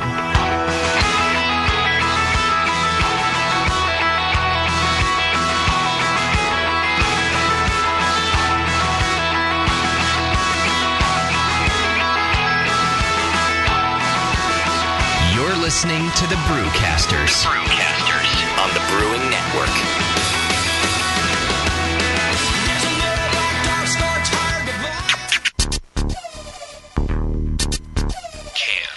Tasty. Tasty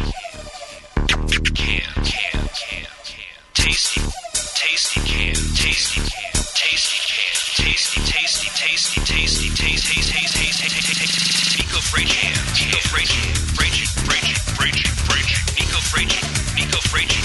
Hi, I'm Fragin. John O'Sullivan.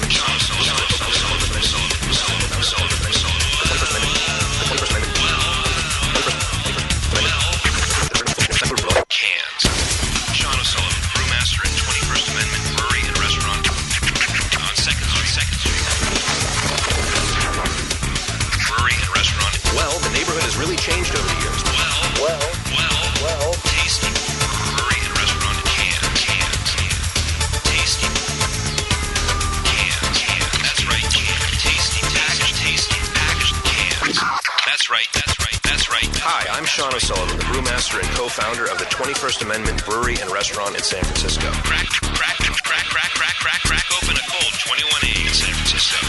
Crack 21A. Crack 21A. IPA in cans. Crack longer in San Francisco. Longer, fresher. Packed longer. Fresher, longer. What? In San Francisco. Brewmaster in San Francisco.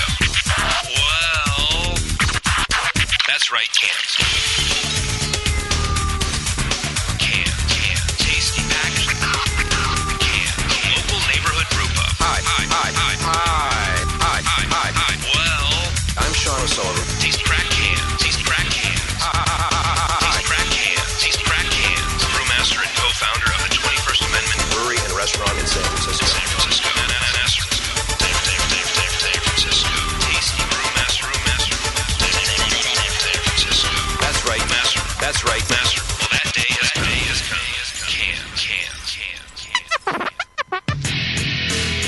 Hi, this is Push from the Brewing Network, and I want to tell you about the Brewmaster's Warehouse and how you can get 10% off your next order.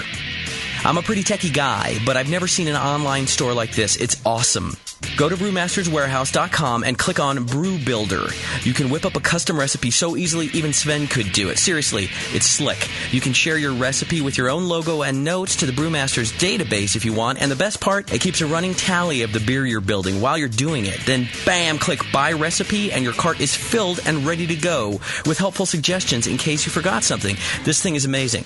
Brewmaster's Warehouse is run the way a home brewer would do it, with great service, fast turnaround, and $6.99 flat rate shipping. Brewmaster's Warehouse and the Brew Builder blew me away. Check it out today at brewmasterswarehouse.com. I'm serious. And don't forget to put BNARMY in the discount code box for 10% off your order. Check out brewmasterswarehouse.com. Cheers. Have you ever noticed the pathetic look on the face of the Brewcaster poster boy? That's the look of a child that survives on ramen noodles and home brew. Subprime Meltdown doesn't even begin to describe what this kid has been through. He lives this grim existence for his army, the Brewing Network Army. Times are tough for everybody. It's like getting stuck in time 2 days before payday. Cash is tighter than a posted IOU stuck in a stripper's sweaty G-string. The unicorn's horn is limp and the rainbow has lost its color. But you can help change all that.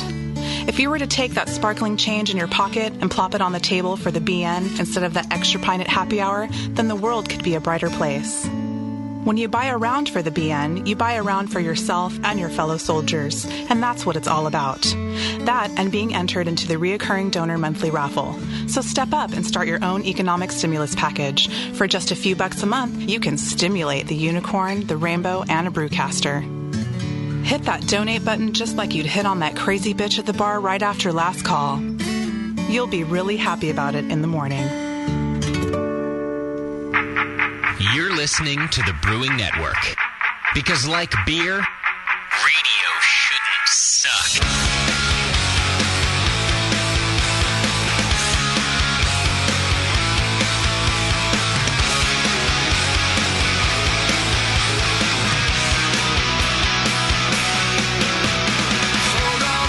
All right, welcome back to the program, everybody. It's The Session live from Downtown Joe's, and I do believe our first hop grenade of the night is complete. I see a lot of flashing and photographs being taken of Stubaka's new tattoo. Round of applause for Stubaka, the first guy to sit down and get his hop grenade ink here. Did you see it? It's live awesome. on the radio. I'll tell you, Rob is doing a great job. He's a good tattoo guy. I might have to take this card with me. You can check him out, myspace.com/victimized tattoos. My arm is too skinny and sissy-like to get a shoulder tattoo. But I will tell you this: I do believe that we're really kind of, I don't know how to put it exactly, but what's the word? Ruining all the Christians in the room. Bevo is going to get a tattoo, and Pastor Terrence the Black has now agreed to get a tattoo. Yeah!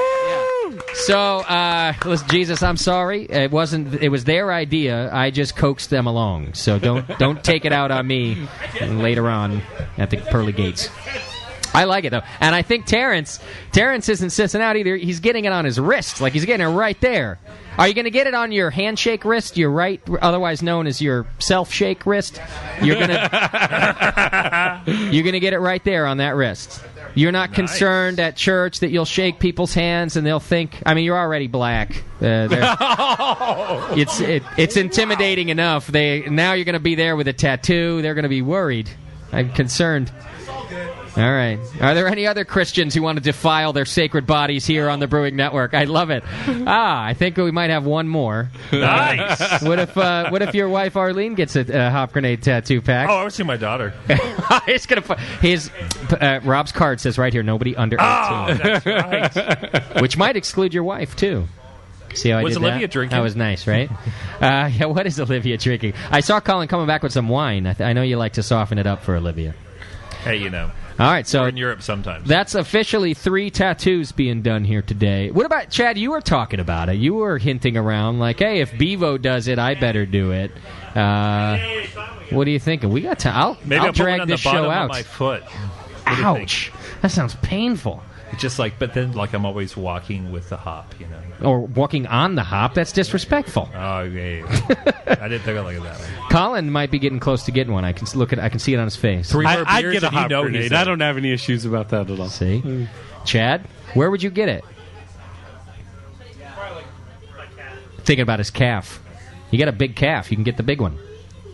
It will look good. Now, I like the shoulder. Yeah? Like behind the shoulder or like on the shoulder? Like Stubaka got it. Stubaka on the is shoulder. good for a guy. The arm shoulder. Yeah. But for a chick on the back. Yeah. I think Bevo's going with the hip though. She wanted to do the center of the. You're going to do the center of the back, even though Sam and I both have told you it might look silly there. It looks stupid. On your, she says if she gets it on her hip and ever has a kid, it will look like a head of lettuce. Justin, so every once in a while around here we go. We have to make sure that our staff has consumed enough beer so that they can be social with their customers. Right. They have to function properly. Of course. So is it that time again? So it is 12 o'clock, and what we have is our Harvest Ale. Okay. Nice. So it's what is this, your fresh hop? This is wet hop beer. Would you consider it an IPA? APA. Okay, good. Because I did specifically ask you for our 12 o'clock beer not to be an IPA. You all know what happened last time we had an IPA up here? I remember that. Colin had to run to the bathroom very swiftly. And you know what? I didn't even make it. I actually had to run into the fermentation cellar. Oh, really? Oh. All right. Is this the batch that came out after that? No. All right. Well, no, it was absolutely odd, actually. Well, at least we're outside now, so just in case it's another odd night for you, I'm looking for your laugh, okay? Luckily, I've got Paxton the Giant in between us. All right, so it's 12 o'clock somewhere for us and your staff. Excuse the dead air. Prost.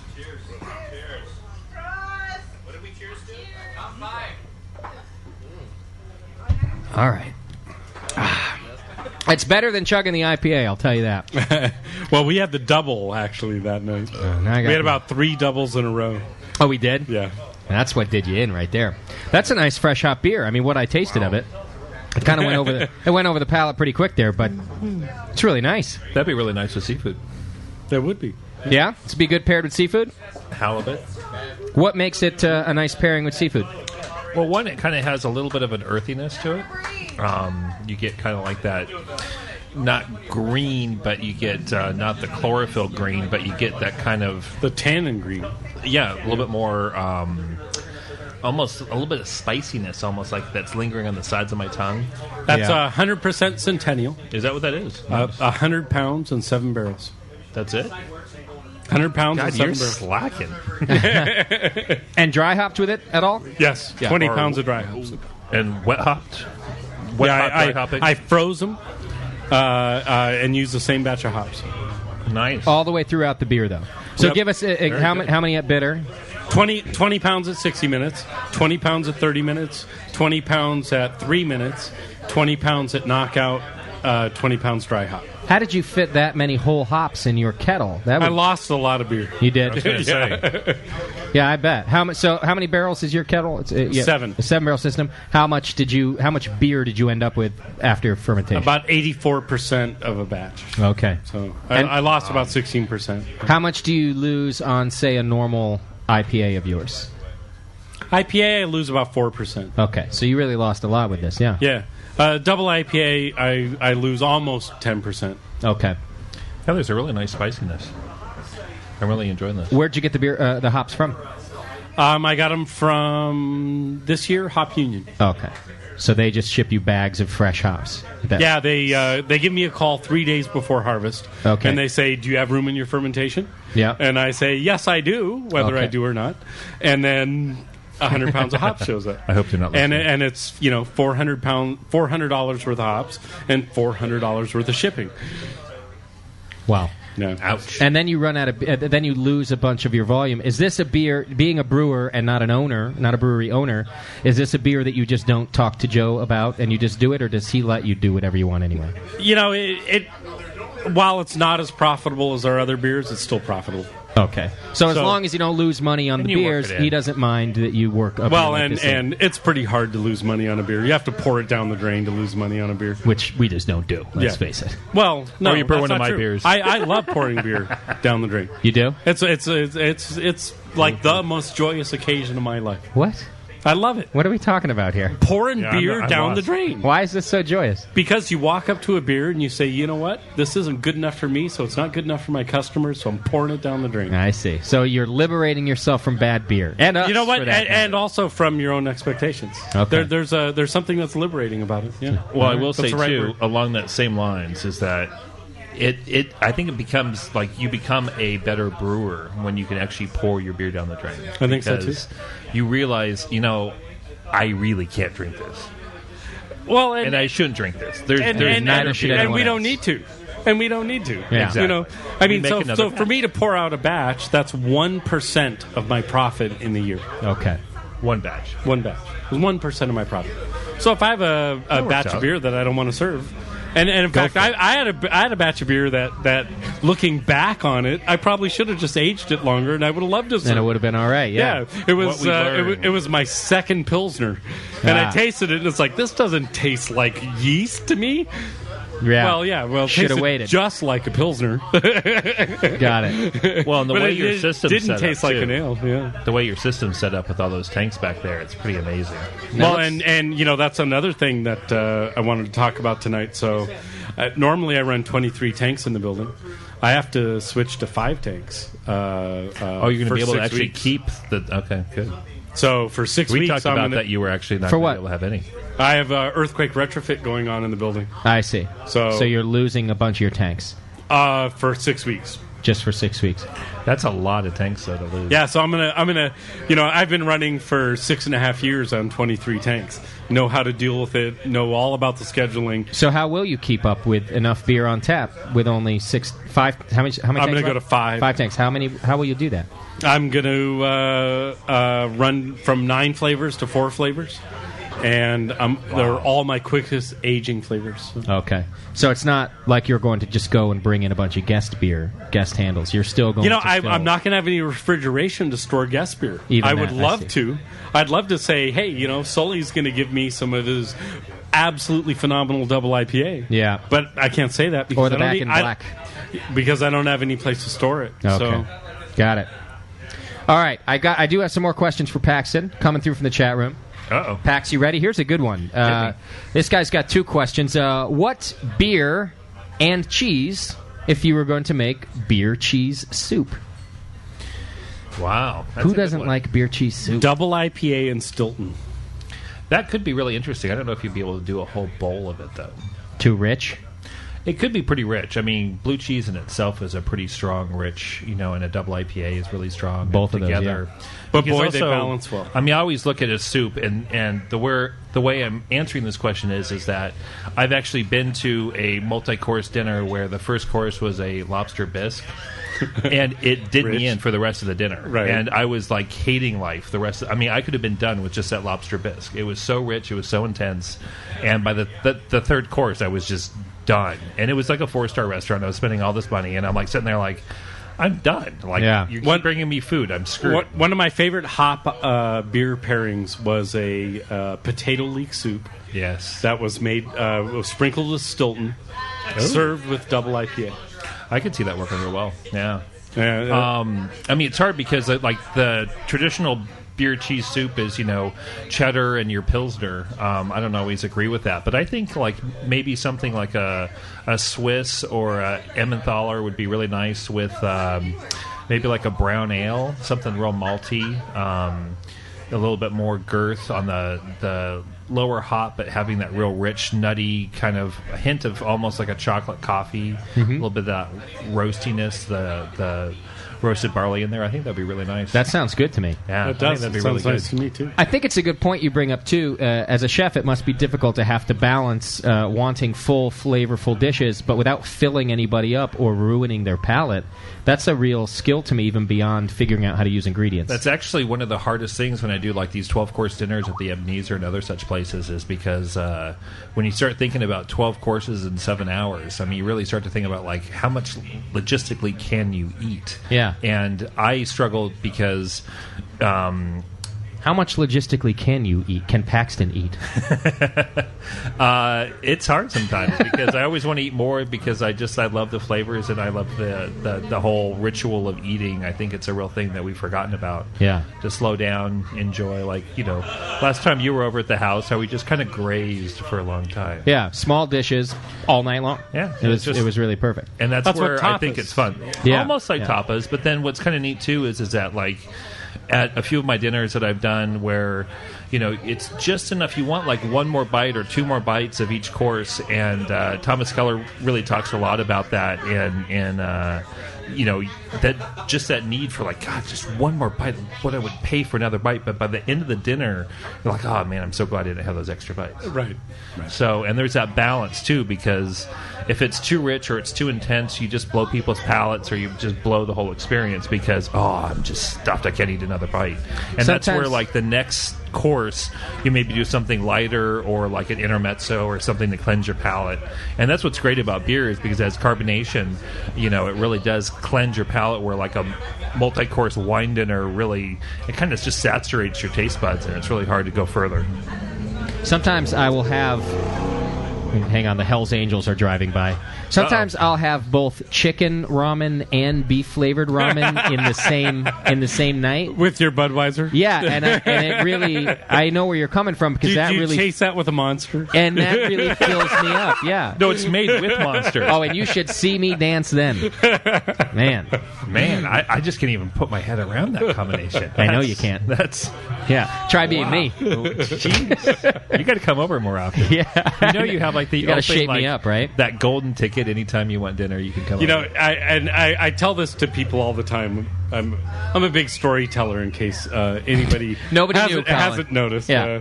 And have we been here before? I'm having deja vu. One of my favorite stories is having paella at Sean's house. That was a lot of fun. That was a good night. It was the best paella I've ever had. And I eat paella all the time.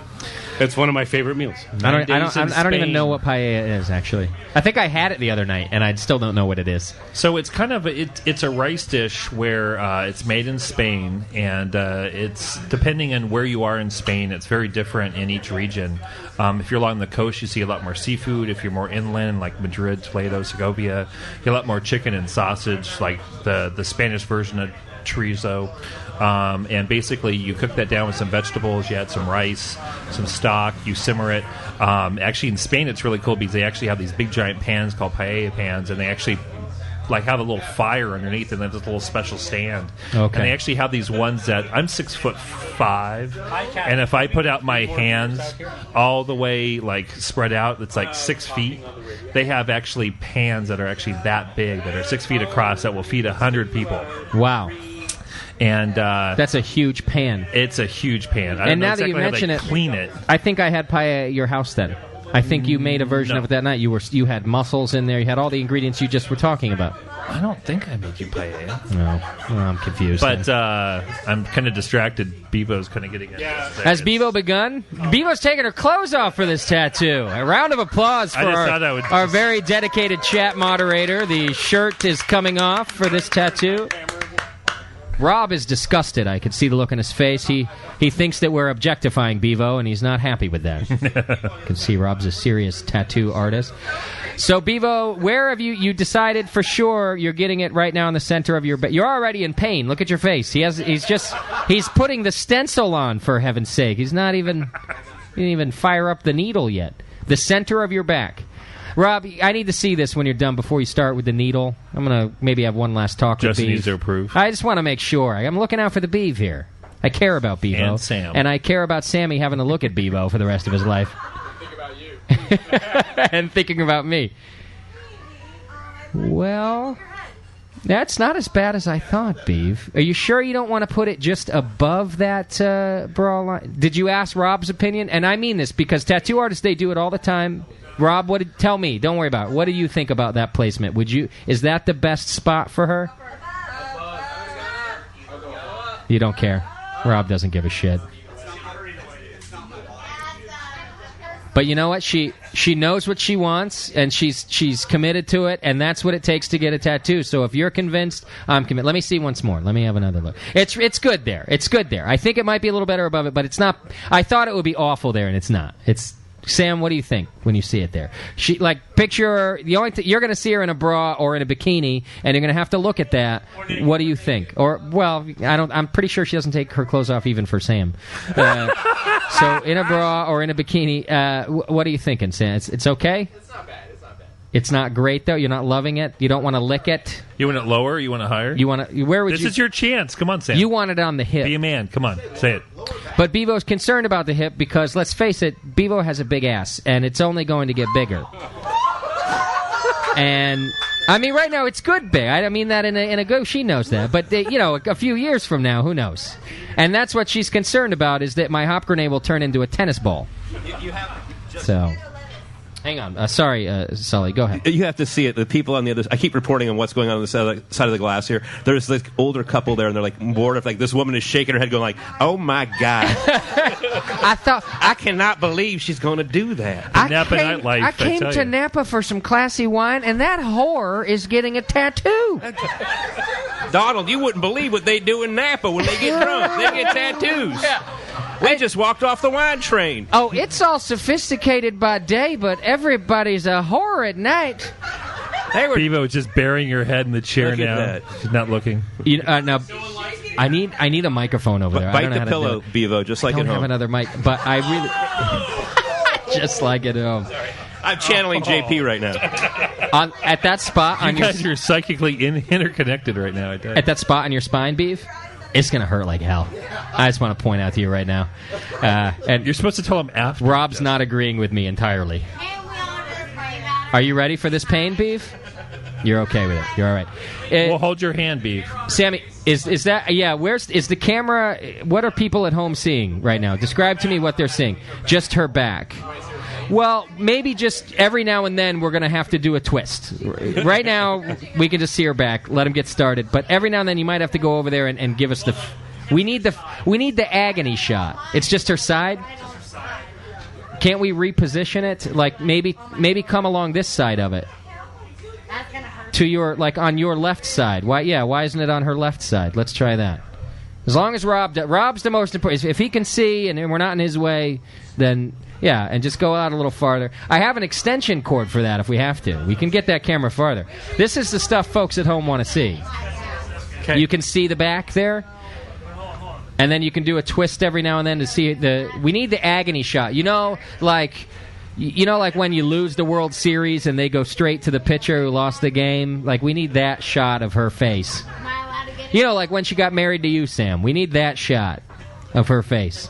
We might run out of time. But... What did I do? Beav, it's a bummer. Beav, it's a bummer about this as your first tattoo is that you can't admire it when it's done.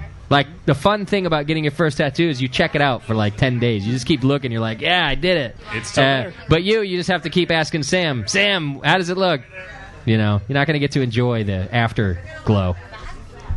Are you're not saying a word. You're really nervous right now. So the other thing that's happening, just reporting from the glass booth, is so the woman is mortified, but I think her husband's like, man, this is really hot. Yeah.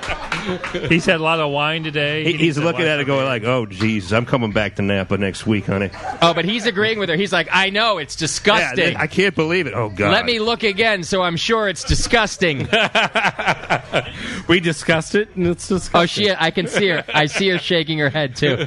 She's not happy with you, Bevo. The pillow. Oh, man.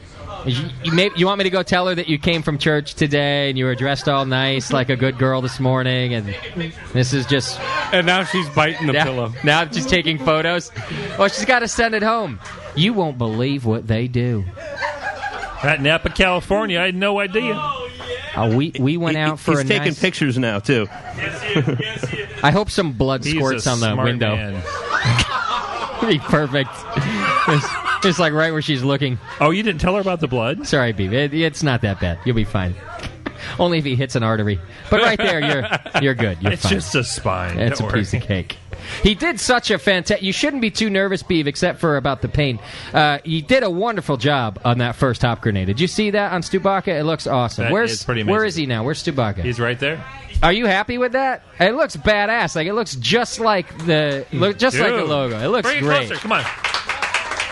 Did you put that on the webcam? We need a close up. I already put it on the my Facebook. You did put it on Colin's Facebook. We'll have you stand in front of the webcam later too. But it just came out. He does That good is work. awesome. Nice work. Now Did that it hurt? You did the You did the second shade of green on the inside too, or is that black? I just can't see it in the light. The whole outline's black, and then just the green on the inside. It looks There's fantastic. 3 shades of green.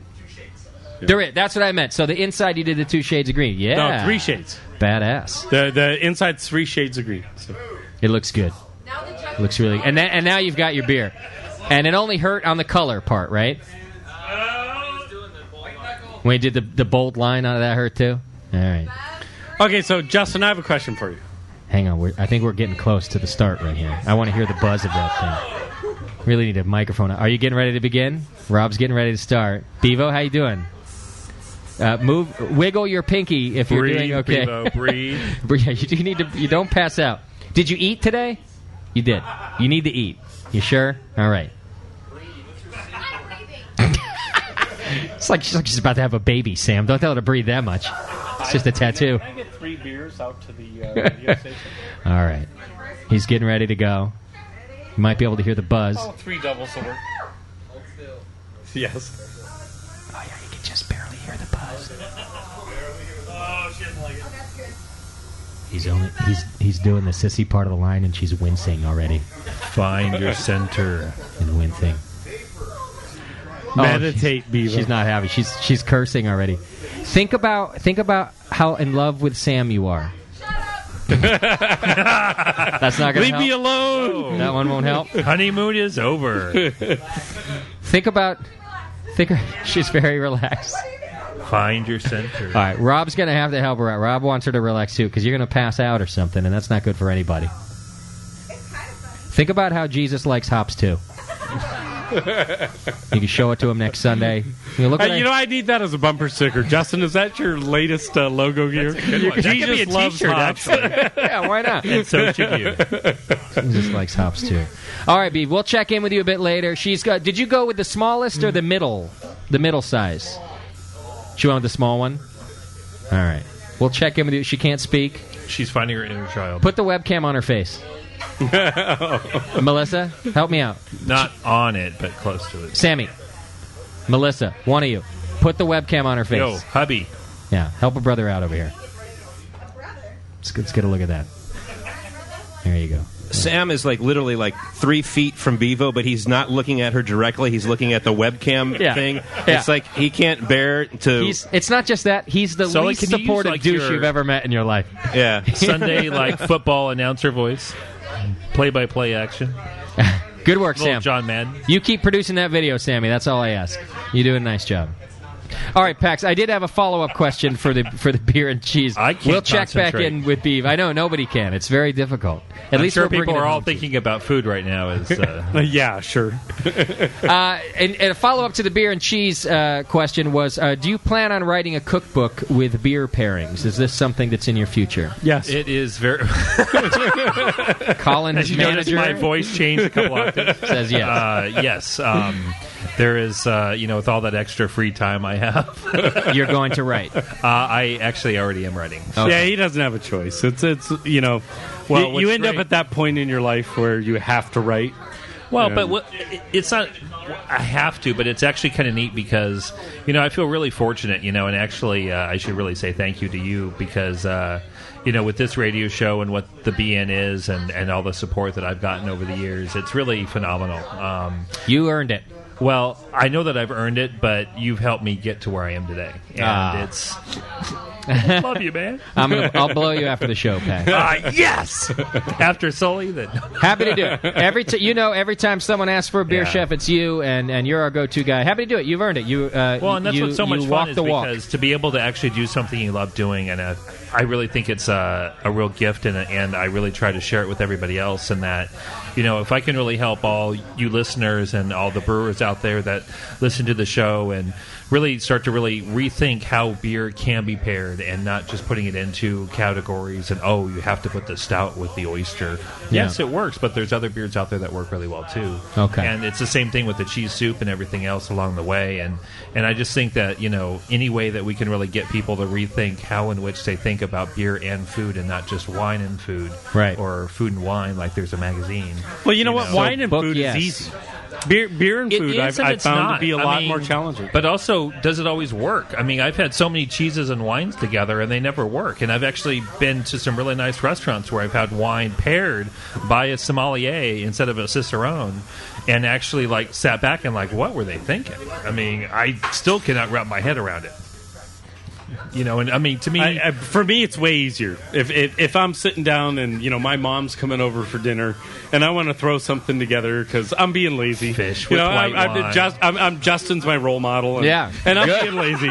You're screwed. You're in trouble. So I'm just trying to put something together for my mom. Boy, wine and food's easy. But my mom's not a big beer drinker, so beer and food for her is tough. But see, I guess the way I really look at it, though, is that beer is an ingredient just like wine can be an ingredient. But understanding the styles like we do, and any home brewer or professional brewer, the more you understand the style, the ingredients that go into it, the flavors that are inherent with those ingredients, and how you can actually play those ingredients up or down, depending on the bitterness, but depending on the sweetness, depending on the maltiness, and the fact that there is bitterness actually really makes it more adult. I mean, it's more complex on your palate, and that's where I think it's really fun, just like the double IPA bacon fat shortbread cookies. I mean, yes, they're sweet, yes, they're bitter at the very finish, they're smoky, they're I mean, it's all around sensation, and that's actually why I think it works so well. Is it's not just that's sweet and buttery, and that's what's kind of neat about it. So in 10 years, I've probably had 15 of your dinners. Probably, yeah, I guess that. And my favorite is still hop ice cream. Nice. You're still doing hop ice cream? No, I just had it. Yeah, I just had it. But I mean, I think too, the more I do this, the more I understand, and the more I brew with these professional brewers, and the opportunities that keep falling in my lap, that I'm so thankful of, to be able to do some of this stuff. It just makes me a better writer. It makes me a better chef. I mean, I start to understand flavors more. I mean, some of the things that I've been doing, I mean, with the Ebenezer, I mean, a 1978 Hanson's Old Creek, we had 16 bottles of it. I mean, That's a 31-year-old beer, and to actually be able to pair with it and actually feel pretty comfortable with the pairing.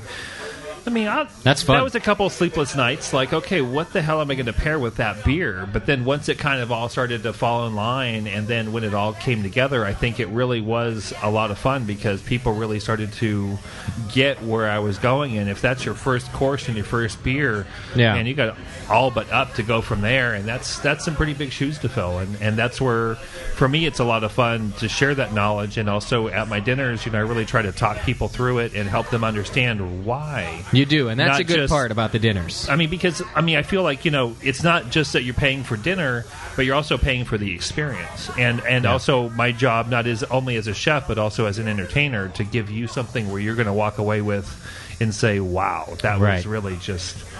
And you do that well. I've got more questions I got to get through to you too, Pax. We'll keep going. Let me do this. Go. Suggestions for using. I know some of these questions may sound basic to a chef of your stature, but Nothing's this is the basic. stuff There's that we no really, stupid we want to know this stuff. How about suggestions for using beer for barbecue sauce and marinades? Some quick, basic things that we can do, because I just throw beer on food when I use it, and it works well enough for me. But and girlfriends. yeah, like it's fine. But that's not like a marinade or a barbecue sauce, right? Well, and this is where, again, I don't mean to over intellectualize the whole thing, but what kind of barbecue are you doing? Okay. I mean, are you doing Kansas? Are you doing, Memphis? Are you doing, Texas? Are you doing, you just have to South Carolina, North Carolina. Oh, so boy. When you start looking at more vinegar, you probably want to use a lambic. If you're not doing something that's more on the vinegar side, if you're doing something like turkey over pork, over brisket, over your hot links, it all is going to change. This is where we really need to rethink when we say something as generic as that. And not that the question wasn't phrased right, but this is where the art of the chef and the brewer really need to kind of up their ante a little bit. Because give me something basic for those, because we're not all chef. My guarantee is that the person who asked this question is not a chef. And so I while totally you understand, have and to that's think why of seven different I'm trying barbecues. to answer it. Well, let's in the way give them how about? And I will. Okay. Because I'm trying to also give you the background story of how my brain is kind of taking away in the background. Because when I think about a barbecue sauce, there's 800 different types of barbecue sauce, probably more than that, and half the people out there will never even share their recipe with you if you ask. Wow, yeah, because it's a family secret, right? Grandpa's, yeah, but to think about what you're going to put that barbecue on, or that barbecue sauce on, or what that marinade's going to be for, if you think about turkey, especially with Thanksgiving up and coming, the maltier beers have a lot of Munich malt. Munich malt and turkey, I think, really work well. Stan Hieronymus and I were talking about that one time, and I couldn't agree more. But then also, to think about, Damnation, a strong golden would work really well too, because it's going to play up some of those simple flavors that turkey has. Because if you put something like an imperial stout on top of turkey, you're not going to taste the turkey anymore. Okay. And so that's where we're kind of going with this, is that to really think about, one, what you want the dish to taste like, and then working it backwards. And that, I know, is a really hard thing for a lot of people to do, and I'm getting really good at it. It's a good place to start, though. But if everybody starts where you're comfortable in saying, okay, what does chicken taste like? What does an egg taste like? It's simple questions like that, and then okay, well, what does an egg taste like? And it's more texture than it is flavor. And yes, the yolk has a certain flavor, the white has a certain flavor. And so to really start breaking it down, just like we do with brewing classic styles. Jamil did a great job with that book, breaking it down this is the epitome of this style. Yeah. You will win an award with this if you brew this way. One of the things, though, that's really important and that you as a master chef takes for granted, that I have to struggle with as being a home kitchen chef. Who brews professionally. I'm a home kitchen chef, but I have to think about balance. Yes. And so if I was making a barbecue sauce, I would pick a totally different pH beer than if I was making a marinade. If I was making a marinade, I'd love to choose one of these really sour beers and build something out of it with some sour beer, some herbs, something that I could cook back into, say, a chicken breast or something. Yes. That's because I understand what pH does for conditioning meat. You're such a water guy. Yeah. and always comes guilty as charged. But however, if I'm looking for something to marinate, I want something that's sour. If I'm looking for something, and that's a perfect to make thing, a barbecue sauce, I might pick a stout think that's about more neutral ketchup. pH. Think about ketchup. Tomatoes are acidic, and then they add a whole bunch of vinegar, and then they put a whole bunch of sugar to balance out the vinegar that balances out everything else. So, I've never thought about ketchup before. I just want to point out. You just put ketchup on shit. You don't think about it, Paxton. That's what Americans do. But this is really important. So if we look at that, it's salt and it's vinegar and it's sugar. Yes, and that's what makes ketchup work. Even if you didn't have any tomatoes, if you had salt, vinegar, and ketchup and sugar, you could make it work. Yeah. And also, what's interesting too is that to even take this back even further, and I think we might have talked about this, but what your tongue actually tastes. Salty, sour, sweet, and bitter. That's okay, really, and umami, and but false that's coolness. What's unami? Unami is what MSG adds. MSG, and then also if you think about like soy sauce, mushrooms, it kind of has that flavor that you almost taste on the roof of your mouth. Okay. So 6 flavors. So false coolness is when you have wintergreen, but your mouth feels cool. I never really associate it with taste, though. But it is. It comes from the tongue. See, I actually just learned something sitting next to Connie. It happens every time with the bad scientist. But I know a water chemistry trick in getting false coolness into beer. But a lot of people will never talk about that. But see, so once you understand that your tongue really only tastes 4 things. Okay. And then 6. you smell. Oh, okay, 6. Yeah. See, I'm still stuck in the 4. So you taste 6 things, but then when you smell, you can actually smell about 32 different things. And if you add those 2 together, depending on your palate and your sense of smell, I mean, 1,500 things.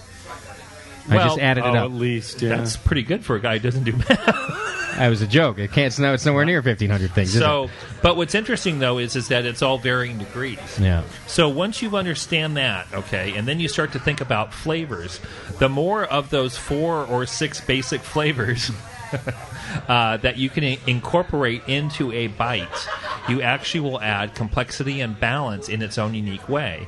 And depending on what your flavor and what your palate, some people think a jalapeno is spicy. Other people think a habanero is spicy. Some people think a jalapeno is nothing.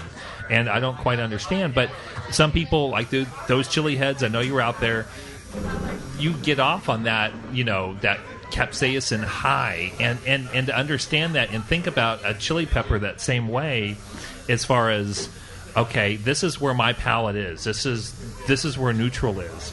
And then once you have that, like, okay, I kind of want this to be right in the middle of the road, and then you can start saying, okay, I want a little bit more vinegar, or I want a little bit more malt to sweeten it up or sour it. And then, you start thinking about your hops and you get your bitterness. And also when you think about hops, just like in brewing, do you want more piney? And if you go more piney, think rosemary. If you want more herbally, think thyme or oregano. And then if you really want more like bitter, like citrusy bitter, think about orange peel, lemon peel, lime peel, that kind of stuff. Okay. And so now you can actually start to play up, the Centennial or the Cascade or your East Kent Goldings or your Stirring Goldings and really start to understand, hey, this will really bring up that. So if I made this beer and I have crystal malt in it, so there's going to be that maltiness, there's going to be the base malt, so there's going to be that underground, base as well. And then you have, Cascade, let's just say Sierra Nevada, you're going to have all that great fruity undertones. How is that really going to cook? Maybe you don't really want to cook with that beer, and actually IPAs are really tricky to cook with that way. And because reducing bitter is tough. Yeah. And it just intensifies. And so once you understand that component, then you can start to look at, like, okay, so now I can go ahead and start adding a little bit more of this or a little bit more of that. And like with barbecue sauce is a perfect example, because what is your favorite barbecue sauce? Is it the one that's completely balanced? Is it really smoky? And if it is smoky, well, add a Rausch beer. Add that as your smoky component. Okay. Or if you want more bitterness, put in something that's really bitter, or you want something a little bit more complexity, but you're going to put it on chicken, have more maybe like a brown ale backbone to it, and then from there go and maybe say, maybe an Oktoberfest would work out real nice, because there's a nice maltiness there, and then how the vinegar is going to play off that. And not everything is going to work perfectly the first time. And once you've accepted that, like we talked earlier about being able to dump that beer and be free, right, and be comfortable, because I have made a lot of mistakes. You've made some bad food. I have made bad food. I never served it, but and that's where it's just like you watch Top Chef. Why did you serve this? Well, that's a good question, and a lot of people don't really think about that. And so I've never made bad food. I trust the people at Kraft and Nissan and ramen, and I have never made a bad plate of food. It's you put too much water, too less water. No, never have. I just read. I follow the directions. No, you know what? I don't want what was just said to get lost, because Sean just really told us a lot of the keys of cooking. That's and really cooking the secret, with beer. Sean really just did illuminate us I mean, if you really think about what I just said, and I know that this sounds just repetitive and whatnot, but think about what you like to taste and how you taste. Because, like, what is your favorite dish? And then why is that your favorite dish? Yeah, that's a good way to start. If there was 10 Everybody minutes, can do that. If there was 10 minutes that you needed to understand to know about food, it was that last 10 minutes. Yeah. That Everyone was can phenomenal. start with their favorite dish and then think about why they like it and build from there. But also, Sean gave us the tools to sort out how to balance things, and that's the thing, is because it's all about balance. Just like in our beers, just like in our wines, just like in everything that we eat and drink. I mean, there is balance. There's a reason why Coke has as much sugar or saccharin in it, because if it wasn't there, you would not be able to drink it. You know, and even to think back when cola was a mixture of herbs and spices that could actually be identified and not a chemical name associated with it. That's like real root beer. Like on my webpage, I have a recipe for real root beer, and you think about all these different herbs and spices. You mean it's not just wintergreen and vanilla? Add the bottle. Homebrewchef.com is the website, by the way. I have more questions. I need to keep us moving, guys. I'm sorry. Okay. Because we really ended up with a lot of questions in front of us. So it's amazing. I think Colin's right. Listen to this segment over. It's a great place for us to start and do our thing. It really is.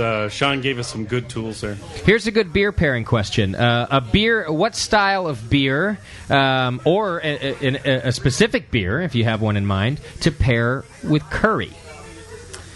Curry. This must be one of our the British... traditional. The traditional is a lager with curry, right? Well, and it's interesting too, because if you go to an Indian restaurant, usually you only see like Kingfisher and what's that other one I just had? Yeah, he said don't say just Kingfisher. Yes. He wants something. He said something that complements the subtle spiciness of like northern Indian curry. And see, northern Indian is very different than southern Indian. Okay, so he's specific. And I really actually like the fact that he's that specific, because in the South there's a lot more coconut, a lot more mango, there's a lot more tropical flavors. They're actually a lot more relaxed vegetarian-wise, where in the North they actually will use an herb, it's a spice actually called asafoetida, that actually they're so religious that, cows are the religious, figurehead, if you will, and you never and will you eat don't a eat cow. them, right? Yeah, you do not eat cow. or drink their milk, right? Or even eat what the cows touch might them in eat ways that actually grows in the ground, like they don't garlic like. and onions. But yet, garlic and onions are such a predominant backbone in Indian cuisine, and so they actually this spice, when you cook it in ghee, it actually, when you first smell it, it's like, oh my god, are you kidding me? I mean, but then when you cook it, it actually morphs itself into this oniony, garlicky like flavor without any onions or garlic in your dish. And what is the spice? It's called asafoetida. Asafoetida. And it's actually like these little like pea, like smaller than pea shaped things that usually you find at ground. If you ever find it fresh and you grind it yourself, your whole kitchen will just have this real pungent aroma. Not quite like durian, but it's pretty damn strong. It stinks. But that's what's kind of fun about it is that understanding all these different spices, and so when you think about the North, there's a lot more. I almost don't want to say richness, and I mean even like the word curry. I mean, are they saying more like a masala? I mean, there's a lot of different flavors. Yeah, curry's not an herb. Yes, curry is not an herb, and yes, you see it in a spice rack or on the shelf when you buy your spices. But really, I think all curry means is a mixture of spices. Well, and I think Peter's referring it to as a dish. I think when you go to a lot of places in curry, you can get yourself some, especially in Britain. It's popular, and that's the thing too. And it's actually chicken vindaloo, vindaloo exactly, or lamb rogan josh. Or, so pair a beer. Give me a beer pairing. A double IPA. I mean, outside of the fact that an IPA, India Pale Ale, really does work very well because the bitterness actually does. Indian food plays up a lot of bitter flavors. If you really start to look at what they use like a green mango powder. So they take green mangoes that are completely unripe, dry them out, and then pulverize them. And that, when they add it at the end, actually brings out a bitter taste to it. They actually do the same thing with pomegranate seeds. They do the same thing with a few other spices. And like turmeric. Turmeric's very bitter by itself. It makes mustard yellow, but it also adds that, bitter component. And so when you think about bitter and then adding a bitter beer to it that actually has a pretty decent malt backbone, you're actually going to have a really nice play off most curries from the North with the onions, because you have that sweetness that's, again, an underlying flavor in the dish, and it's the same thing we need to think about when we're pairing it. I mean, something real malty and sweet probably would be almost overbearing. Okay. But if it's a real spicy dish, you probably want to go a little bit... I think you had a spicy dish just before this segment. It's a spicy meatball. Catching up with you. Yeah, chug that beer for a second. We got to take a break anyway. So you want to take a break? We need to watch Bevo here for a second. Yeah. But if you really think about having that balance of the sweetness and the complexity, because a lot of curries are very layered. There's a whole bunch of different ingredients, from the garlic to the ginger to the onions, and that's a backbone for a lot of the sauces. And then they have the cumin, the coriander, there's so many different directions you can go. I mean, it's so generic, but you can really go and build off that. And so look at like maybe a good malty brown ale would also be kind of nice. I also think too, you could do a stout with some of the oniony, tomatoey, items that you would see. Masalas, like a chicken masala, would be really nice. And especially too if you think about like the basmati rice, it kind of has a nuttiness to it, and that's usually served, or the dal that be served with it. When I look at those flavors, what works out well for me, and it's like naan and partha. Oh, so any of those, naan. any of those flavors that are like naan and partha are going to be phenomenal. Oh, so, exactly. So we could take some really. Think about yogurt. Yogurt has. I think alambic really would work really well, because if you start to look at the condiments, whether it's the mango chutney, the lime, the pickled limes that they do, all these other little things that you kind of see there on the shelf when you're in the ethnic aisle. Really experiment with that stuff and actually start to learn. The ethnic aisle. You like that? I do like that. Was that PC enough? It was pretty PC. And there is. Everyone has the ethnic aisle now. It's great. As if all the other aisles are the white aisles, and then you have the ethnic aisle. It's perfect. I got to get us to a break. I'm sorry to interrupt you by calling you a racist. We're going to come back and check in on you Bevo. You called me a racist? I didn't. Not in so many words, no. And a racist. Beav, you look better than you did at the beginning. Is it feeling better? Is it numbing a little bit? No, it's still in pain. She's just getting better at dealing with the pain. The what? The middle is numb. The middle is numb. The actual spine part is numb. Is that like with Sam? She has a sexy look on her face now, though. Before it was just wincing in pain, but now it's like I like the pain kind of a look. You don't like the pain. It's not totally misinterpreted. I'm just trying to help you out, Bevo. All right, folks at home are watching on justin.tv/brewing network. We've got it on the webcam. All you podcasters are like, damn it. How's it looking over there? Is it looking good? I see a couple thumbs up. You're about to get to the painful part, is what you mean. He's just now finished the outline. Why is he smiling the way he is? I love it. It's fantastic. All right, and then up next is Pastor Terrence DeBlack. He'll be getting a tattoo on his wrist. Now you've moved it to your butt. Terrence has now moved it from his wrist. That's my kind of pastor. To his butt. Obviously, you're not Baptist. Jesus will still know it's there, Terrence. You can't hide it underneath your pants. All right, you might as well get it on your face. He Praise the Lord. He knows his son, Terrence. Too much pig this week. All right, we're going to take a quick break and then come back and talk a little more with Sean Paxton. I got a few more questions. We'll wrap things up over there. We'll probably give away a Drunk of the Week. I see at least one person passed out here on the patio. And I don't know. We'll do some other things, too. Tasty's just hanging out, having a good time. I love it. We'll be right back. It's the station. You're listening to the Brewcasters on the Brewing Network.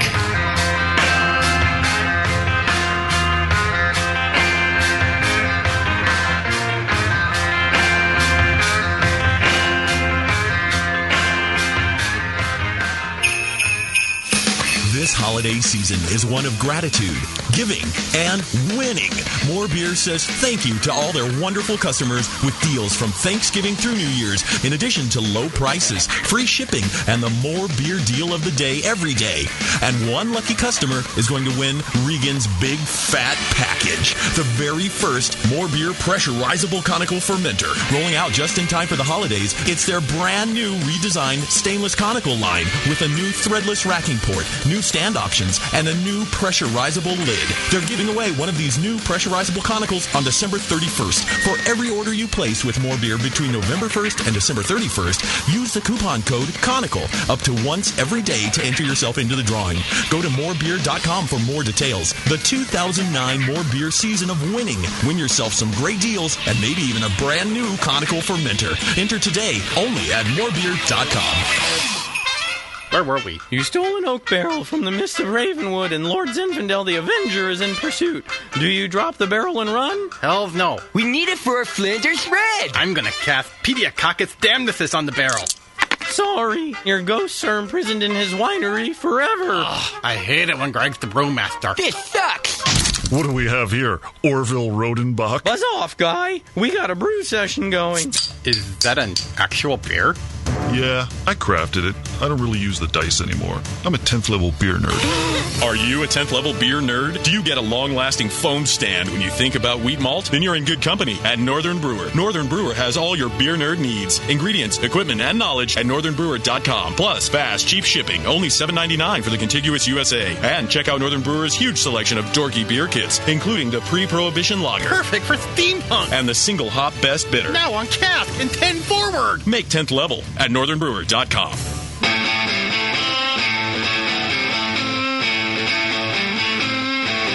You're listening to the Brewing Network. Because like beer, radio shouldn't suck.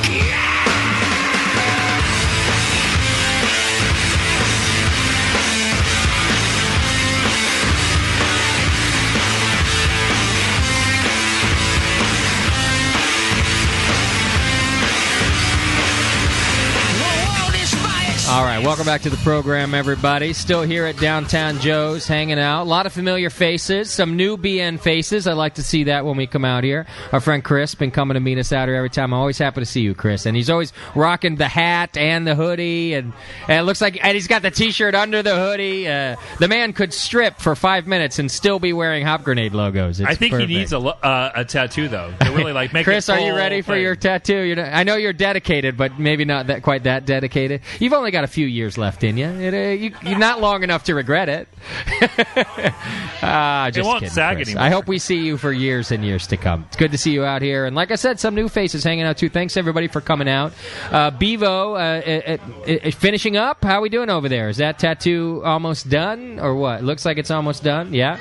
Getting close. How you doing, Beeve? You doing right now? You're much happier now. The nerves are relaxed. You look great. You're still. Are you worried about like a day at the spa? Are you already thinking that you've possibly made a mistake? Are you already starting to wonder about that? No. All right. Wait till tomorrow morning. That's a pretty affirmative. I was completely convinced I wanted mine. I still woke up thinking it was a mistake. But then within another 24 hours, it was fine again. So I don't know if that's a normal process, but that's what happened to me. So, you'll be staring in the mirror for a couple of days. Sammy, how are you feeling about the tattoo? You can see it. Is it completed? Is it actually done? It's close. And how are you feeling about it? Feeling good? Can you see my face there inside the Hop Grenade? You can actually see my smiling face at you? Me giving you the finger every time you have to look at it? Yeah. Yeah, you might hear my voice talking about your wife's ass every time you look at that. It'd be great. It's so like ruining my friends' lives. I don't know what it is about me that makes me feel good about that. We've got 2 more tattoos to give tonight, it sounds like. Terrence the Black is going to get one. He's going to get one right on his wrist. I think we've just talked him into getting the big size, because he's kind of a beefy, he's a meaty guy. He's had some, you said it, not me. PHAF Yeah. or AT? Whatever. So we got I think Terrence is going to get one. And then there's another young lady here who shall remain nameless, who is also going to get one. So if you're watching the camera right now, though, justin.tv/Brewing Network, you might see our official Drunk of the Week for this week's session, and she's done a wonderful job. Sam is going to reward her with the medal, and it is the lovely Rochelle, and the medal is being placed around her now. Sam is right there is and she earned that medal. For those of you who can't see the camera, maybe you're driving. She's actually completely passed out on the table. She's laying there. She's been asleep for a while. She's resting, but Sam has just placed the medal on her, and she earned it. A round of applause for our official drunk of the week. She'll listen to this later. Here today. And, wow. I do believe it's history. It's the first drunk of the week we've ever given to a passed out individual, I do think. It's never happened before. So a lot of firsts here today, Colin. I think we're breaking not only a Brewing Network ground, but some radio ground here. We've given a medal to a passed out individual. And never happened. We're on our second on-air tattoo, 3 and 4 to come. I mean, I think really we are breaking some records here. We chugged a Harvest Ale. We did chug a wet hopped beer. That's my first time. Wait, we have double IPAs in front of us? Yeah. Oh, boy. Listen, nobody ever can say that the BN hasn't innovated. I need a wheat wine. Every time, I need some wheat wine. Every time, the beer awards come up, where they give, beer journalism awards or, most contributing person, I get listeners who writes me and they go, hey, how come you haven't been nominated for these things? And I always go, have you listened to our shows? We're known for giving tattoos and drunks of the week. Okay, so can I brag a little bit? Yes, brag. One of my crowning achievements as a beginning homebrewer was I won a beer journalism award. Really? For the best beer article. No kidding. Yeah. Congratulations. What was that? What periodical did that end up in? Zymergy or? No, beer. Okay, yeah. The beer magazine. Good. And Brew Your Own. Actually, it was Brew Your Own. Okay, not beer. And, beer's new. Chris was my editor. Okay. Chris Colby, Yep. And what was the article on? Was it water? No, that was long before I even discovered water. Were you Got water? it. Yeah, it was on designing equipment as a homebrewer. All right. And you got the Beer Journalism Award for that. I did, Congratulations. Yeah, and then the organization that gave that award folded. So I got the last one. Oh, you did? So it could have been your fault. Just closed it down. Yeah, it really could have been your fault. Yeah, that was 12 years ago. All right, so let's get through some more questions as Bevo finishes up her tattoo. Now she's smiling and laughing. She's playing it cool. Whereas before, she could have actually imploded the look on her face. And now she's like, it's a piece of cake. She was preparing to give birth. Yeah. This might be that gateway tattoo, and all of a sudden we'll just... Paxton, I think you're right about this. She has the look on her face now. She's all stoked about it. I like how this time feels. next year, Colin, when we're back here for our last show of the year next year, she'll have like a dragon bodysuit all the way down one side from the... So let's do a pool where we count the tattoos. Yeah. How many tattoos will Bevo end up with? And then we'll have to double check with Sam to see how many there really are. Sam still won't have any, like a big sissy. His wife will have half a bodysuit. And she'll have all these extra piercings. Yeah. It's like smoking pot, how we always And Sam will drugs. still be the least respected person at church, even though he's the only one with pure skin left. Pure. Are you going to get a tattoo, Sam? Not tonight. I think you're. Are you going to get one tonight? Not tonight. He says he has no money to get one tonight. We'll take donations. Donations Pass for a pint Sam. glass around. What's that, Terrence? Oh, there's already money coming out. Yeah, it's legitimate. Terrence, who really is a pastor, will take up an offering for you. And, Sunday. He'll pass around the plate. It is Sunday, and 15% will go to Sam's tattoo. We'll take the rest. He's passing his hat around. Just like Jesus does. I see 20 already in there. Sorry. That was good, though. All right. A few more questions for Pax. I want to get the serious side of this program done. Now that we've given away our Drunk of the Week. I'm the serious guy. Well, listen, Pax. Let's face it. You're the serious guy. I have a thank you. Brandon writes in that he wanted to thank you for your Dogfish 120 recipe on the website. Nice. He says, we did 10 gallons in the past spring, and it turned out great. Awesome. So thanks for helping out when they were prepping the recipe. And that's Brandon from Nashville. We actually talked a lot about that. Actually, this is a great segue. If people ever have any questions and stuff, you can follow me on Facebook, Sean Paxton, and also on Twitter at homebrewchef.com or homebrewchef. And then actually my email address is sean@homebrewchef.com. I try to get to you guys as quick as I can. depending on what's going on. But really love to hear back from you guys. And actually, tomorrow we're going to be doing the show with Jameel. You are doing Can You Brew It with Jameel tomorrow. 7 o'clock, I think, is our show time. Maybe I 6. get a lot of questions on that 120 recipe, so we're going to talk about that tomorrow. All right. A crowd has gathered around Bevo also. Everyone's excited about how these tattoos are coming out. You notice they made us move outside tonight. Did you look inside to see how many people were in there? Empty And did you look outside? And look how boring it is inside. See, it's just convincing management how we roll, Colin. You're convinced. You know. We have to convince everybody else that, listen, where we are is where the people go. Especially when there's half-naked women getting ink. It helps. When they're people smiling. People are like, football? That girl just took her shirt off. Yeah. All right. Okay. So I have some questions for Sean. All right, go for it. And if we're done with listener questions. Well, I do have more, but we'll mix them in. Yeah, go ahead. Okay, well, let's start from the beginning, Sean, because the first time that you and I sat down to talk about what it was about food and beer that works together, the first thing we talked about, which is what I think is the most important thing, is balance. True. However, we had a common experience palate-wise, and we were able to run through it really fast. But this is a big question. So can we start with salt and sweet and move on and talk about all of the flavors of balance?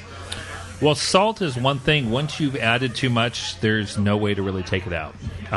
People talk about putting a potato in something to try to absorb it as it cooks. Just start over. So using salt sparingly and thinking as things reduce, it'll get saltier. So that's kind of the best rule of thumb there. For bitter, if it is too bitter, things reduce too much, maybe the beer had a little bit more bitterness. Sugar, and think about not just white table sugar, which does work, but honey, brown sugar, the dark candy syrups from dark candy, all those things actually work really well. Molasses, especially like in a porter or something like that, you'll add a lot more complexity, a lot more depth to the dish, and that will actually help balance out the I think it's done. I think Bevo just as she just finished. I mean, I'm sorry. Oh! I mean, Rob just finished. Are you through I yet? mean, the tattoo is finished. The tattoo's done. Sorry to interrupt, but then we had some cheering crowd in the back. Yeah, turn. Very nice. It looks awesome. Very nice. Actually, it looks really good. Rob's doing a kick-ass job, man. Those things look great. You now, Bevo, officially are branded by me for the rest of your life. So whether it really doesn't matter what I do now, I can piss you off to no end. I'm in your life forever. I'm tattooed to your body. I'm talking Terrence out of it as I say these things. He's like, oh, just in years. When you put it that way, yeah. I just want to make an announcement. I just bought the BN, and I'm changing the hop grenade actually to a barley leaf. Oh, no. So, Rob, do you do cover-ups? Is there a V in there somewhere? I thought we were going to use a watermelon. We talked about this. It'll more easily convert to a watermelon, I think, than a... That's a good idea. We'll talk about that. All right. Okay. Wow. Is Rob getting his own photo for his portfolio, too? All right. Hey, Chad, my camera's in that green bag, too. You do me a favor. Make sure we get pictures of this stuff. And Bevo, now that she's complete. I know there's a lot of cell phone pictures being tweeted and Facebooked and all that, so just check it out. Colin's page and Sean Paxton, the Homebrew Chef's I got page 6 friend requests since I started posting pictures of Bevo. Oh, man. Oh, they'll be coming See in. what happens? Yeah. Bevo's your lucky charm. Wow. And we're only halfway through the tattoos. There's 2 more. Terrence DeBlack's about to sit down and get his wrist tattooed. It's going to be a sexy wrist when it's done. And will you also get down to your sport top, Terrence, to get yours? Even though it's on the, it's just on the wrist. It seems to be the thing to do. And the people inside Downtown Joe's like to look out the window at people with their shirts off. So if you could please get down to your sport top, Terrence. Thank you. Okay, Joan, carry on. Sorry, it was an exciting moment. Bevo just got her first tattoo. She's scarred for life. On the air. I was there. Wow, I had no idea that this would be so infectious. Scarred. I have this idea in my head. I'm starting to feel bad about what I've created here. It's good for you. Just think when she first came on the show, Justin. I know. She was Before she stripped. I couldn't think about when I met her. She was the most innocent person I've ever met. I just want to let you stripped on the stripper pole. Yes. Yeah, that was. She's kind of come full circle. I've really ruined this woman. Like growing up with Bevo. Yeah. I just want to let you know, as a sponsor of the show, I just paid for the tattoo. You did? Yeah. Oh, Sully, that's a nice man. She did bring it up before. I have to say, she's texting me about the tattoo, and she goes, "Could you ask him if he'll take a check?" And I was like, "Vivo, No, come on." she's an absolute good sport about it. I mean, sitting there in the chair with the people on the other window and everything going on there, she's just smiling. The audience. She's a great, great girl. You know, I thought that was the thing to do. Sully, you're the man. Thanks, brother. That's perfect. That's great. So now, officially, you've been branded by a sponsor, is how it goes. Sam will have to think of both of our faces every time he sees that thing, Sully. It'd be great. All right. Can you remember where you had left off, Paxton? Or should I start us on a new topic? We were talking about balance. Okay. About balance. And there's salty. lots of things we balance. So salt and vinegar might balance. Salt and sweet might balance. There's Vinegar lots of will balance. also, like, because if you think lemon juice, you think about, like, what we were talking about, Indian flavors. That's kind of why they add the turmeric or the green mango powder or the pomegranate seeds. That actually adds bitterness. So we can actually do that by adding a bitter beer or reducing it down a little bit. If we over-reduce, like I was saying, to sweeten it back up with the different sugars. If it's too spicy, you can add more sugar, but that spice will still be there. So, again, it's easier to add a little bit, taste it, and then add a little bit more if you think it needs more. And sometimes you need to taste it twice, but don't double dip like you see sometimes. It's always good to have a clean spoon. Especially if you're cooking like how I cook for a lot of people. And I like the no double dipping in general. I thought, as a especially general for a germ rule. freak, you would. Are we talking about Bevo? Thanking. Yes, that too. Just in general, just don't. It's never good.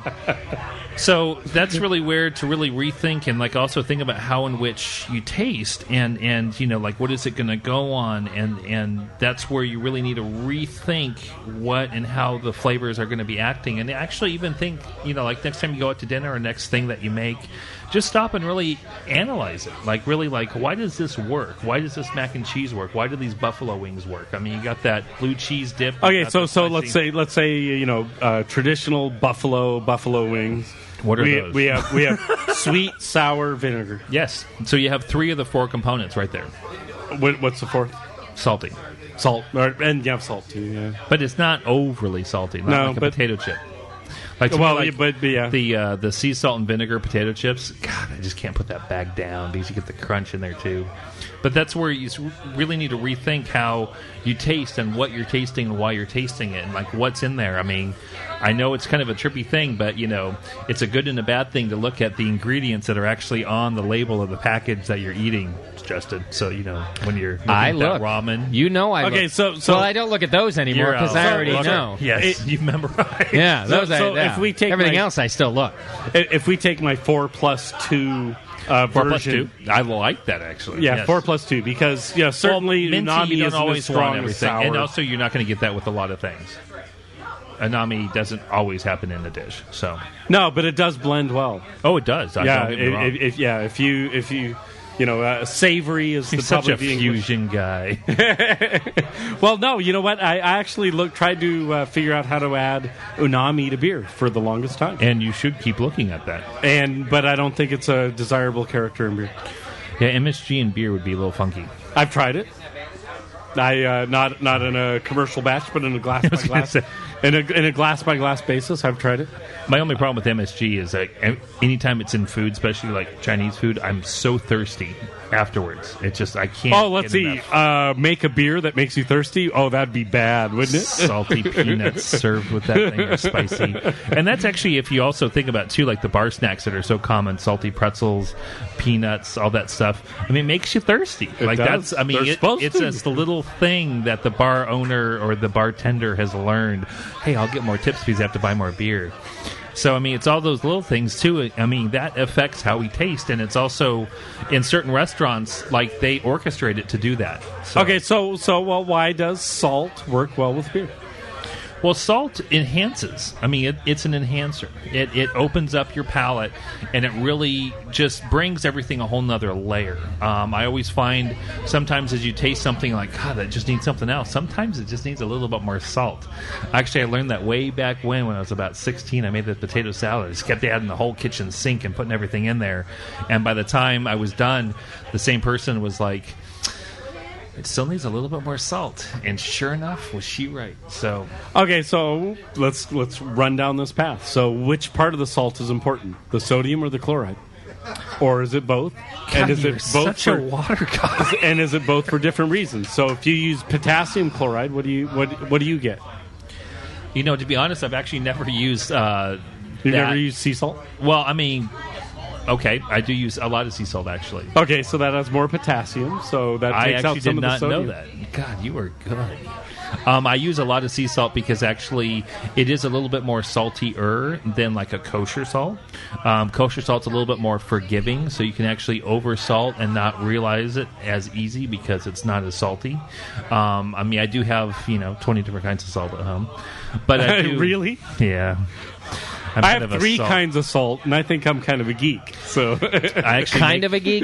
I'm about to stop you guys from geeking out right now, so we can get all this stuff covered and make sure everyone's still tuning in. But we'll do this. I mean, there's so many questions, but I mean, I hope that kind and of only one show. Well, for now. What are you trying to say, Justin? I don't know. Easy on the announcements, Paxton. I'm not saying anything. Yeah. How about beer? How about pairing beer with vegetarian food?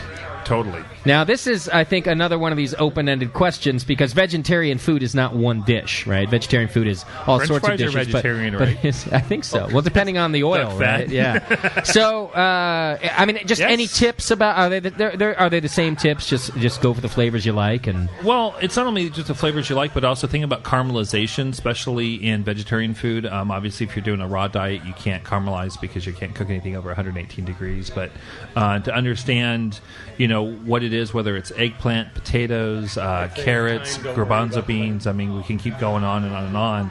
But, if you think about those flavors, and are they nutty, are they roasty, are they malty, what's going to go good with that caramelization, especially if you're doing like grilled eggplant versus, sauteed eggplant, you get a little bit more of that smokiness. So, yeah, I mean, porter, stouts, IPAs, brown ales, some of the Belgian ales that I love, like Old Bruins, as well as Flanders Reds, I think work really well with that. Sour beers actually work really well with vegetarian food to kind of add that extra oomph, a little extra flavor profile. Okay. So, yeah, I mean, you can go a lot of different directions. Okay. I mean, it's pretty much endless depending on what you're doing. Follow the same guidelines as the middle of the show, I would say. Pretty much, is how we did there. Taste. Okay. One more question, unless something comes through the chat, because this is just another topic that we can do, so you don't have to give me a quick answer to this one, but I did talk at the beginning of the show that we might give tips about holiday beers. Yes. And so, not just the beers, but Chris had written in asking about Christmas, Thanksgiving dinner ideas with beer pairings. So, maybe we could narrow that down and talk about a traditional American Thanksgiving dinner, with your turkey and or ham and your beer stuffing and some things like that. How about some beer pairings? Social lubricant. Holiday beer brings to let's face it, family. every family needs it because we hate our families until Thanksgiving Day. No. We love our families, but we can't choose our families. Is that what it is? So we're stuck with the families we've got, but we do love them. You're more diplomatic than really me. Nice double IPA and answer this question. But here we are. Let's picture a nice traditional Thanksgiving dinner that most of us can do at home. Let's start with beer pairings with that dinner, and then we'll let you give us some crazy dishes that might be able to do too with beer. Well, I mean, you think about pumpkin pie, you think mashed potatoes, you think about your Brussels sprouts, you think about your roasted turkey and your wild mushroom gravy and all that other great stuff. Yeah, you're right. Now I'm thinking about all of that. Yes, and I really like especially like with the sweet potatoes or the yams that you have, and you have a lot of these real earthy flavors, and so I really like some of the spiciness that some of the holiday ales bring. You get a little bit of that spice. Some of them have a little bit more of a porter or an amber kind of backbone to them. Right. So. If you didn't have access to the spice beers, you would certainly take an amber or a porter and add spices. Yeah. I mean, or even not even add spices. I mean, you could brew it up. Actually, you should have already brewed those beers if you're going to have that for Thanksgiving. But was I supposed to think ahead about that? Yeah, it kind of sucks. I actually, I'm always so busy in the fall. I never have a chance to brew all these fun beers that I want to to brew that time of year, so I need to brew them like a year in advance. But to really get into, you kind of want more malty. I mean, you think about, it's a lot more comforting. It's cold outside. We want something with a little bit more girth. We don't want this thin, light Pilsner. We don't want this, real hoppy double IPA. At least I don't really think double IPAs or triple IPAs or even IPAs with Thanksgiving dinner, because I just think they're too aggressive. I think so. I mean, it is what is Thanksgiving? It's a session. It's a session of food. It's a session of beer.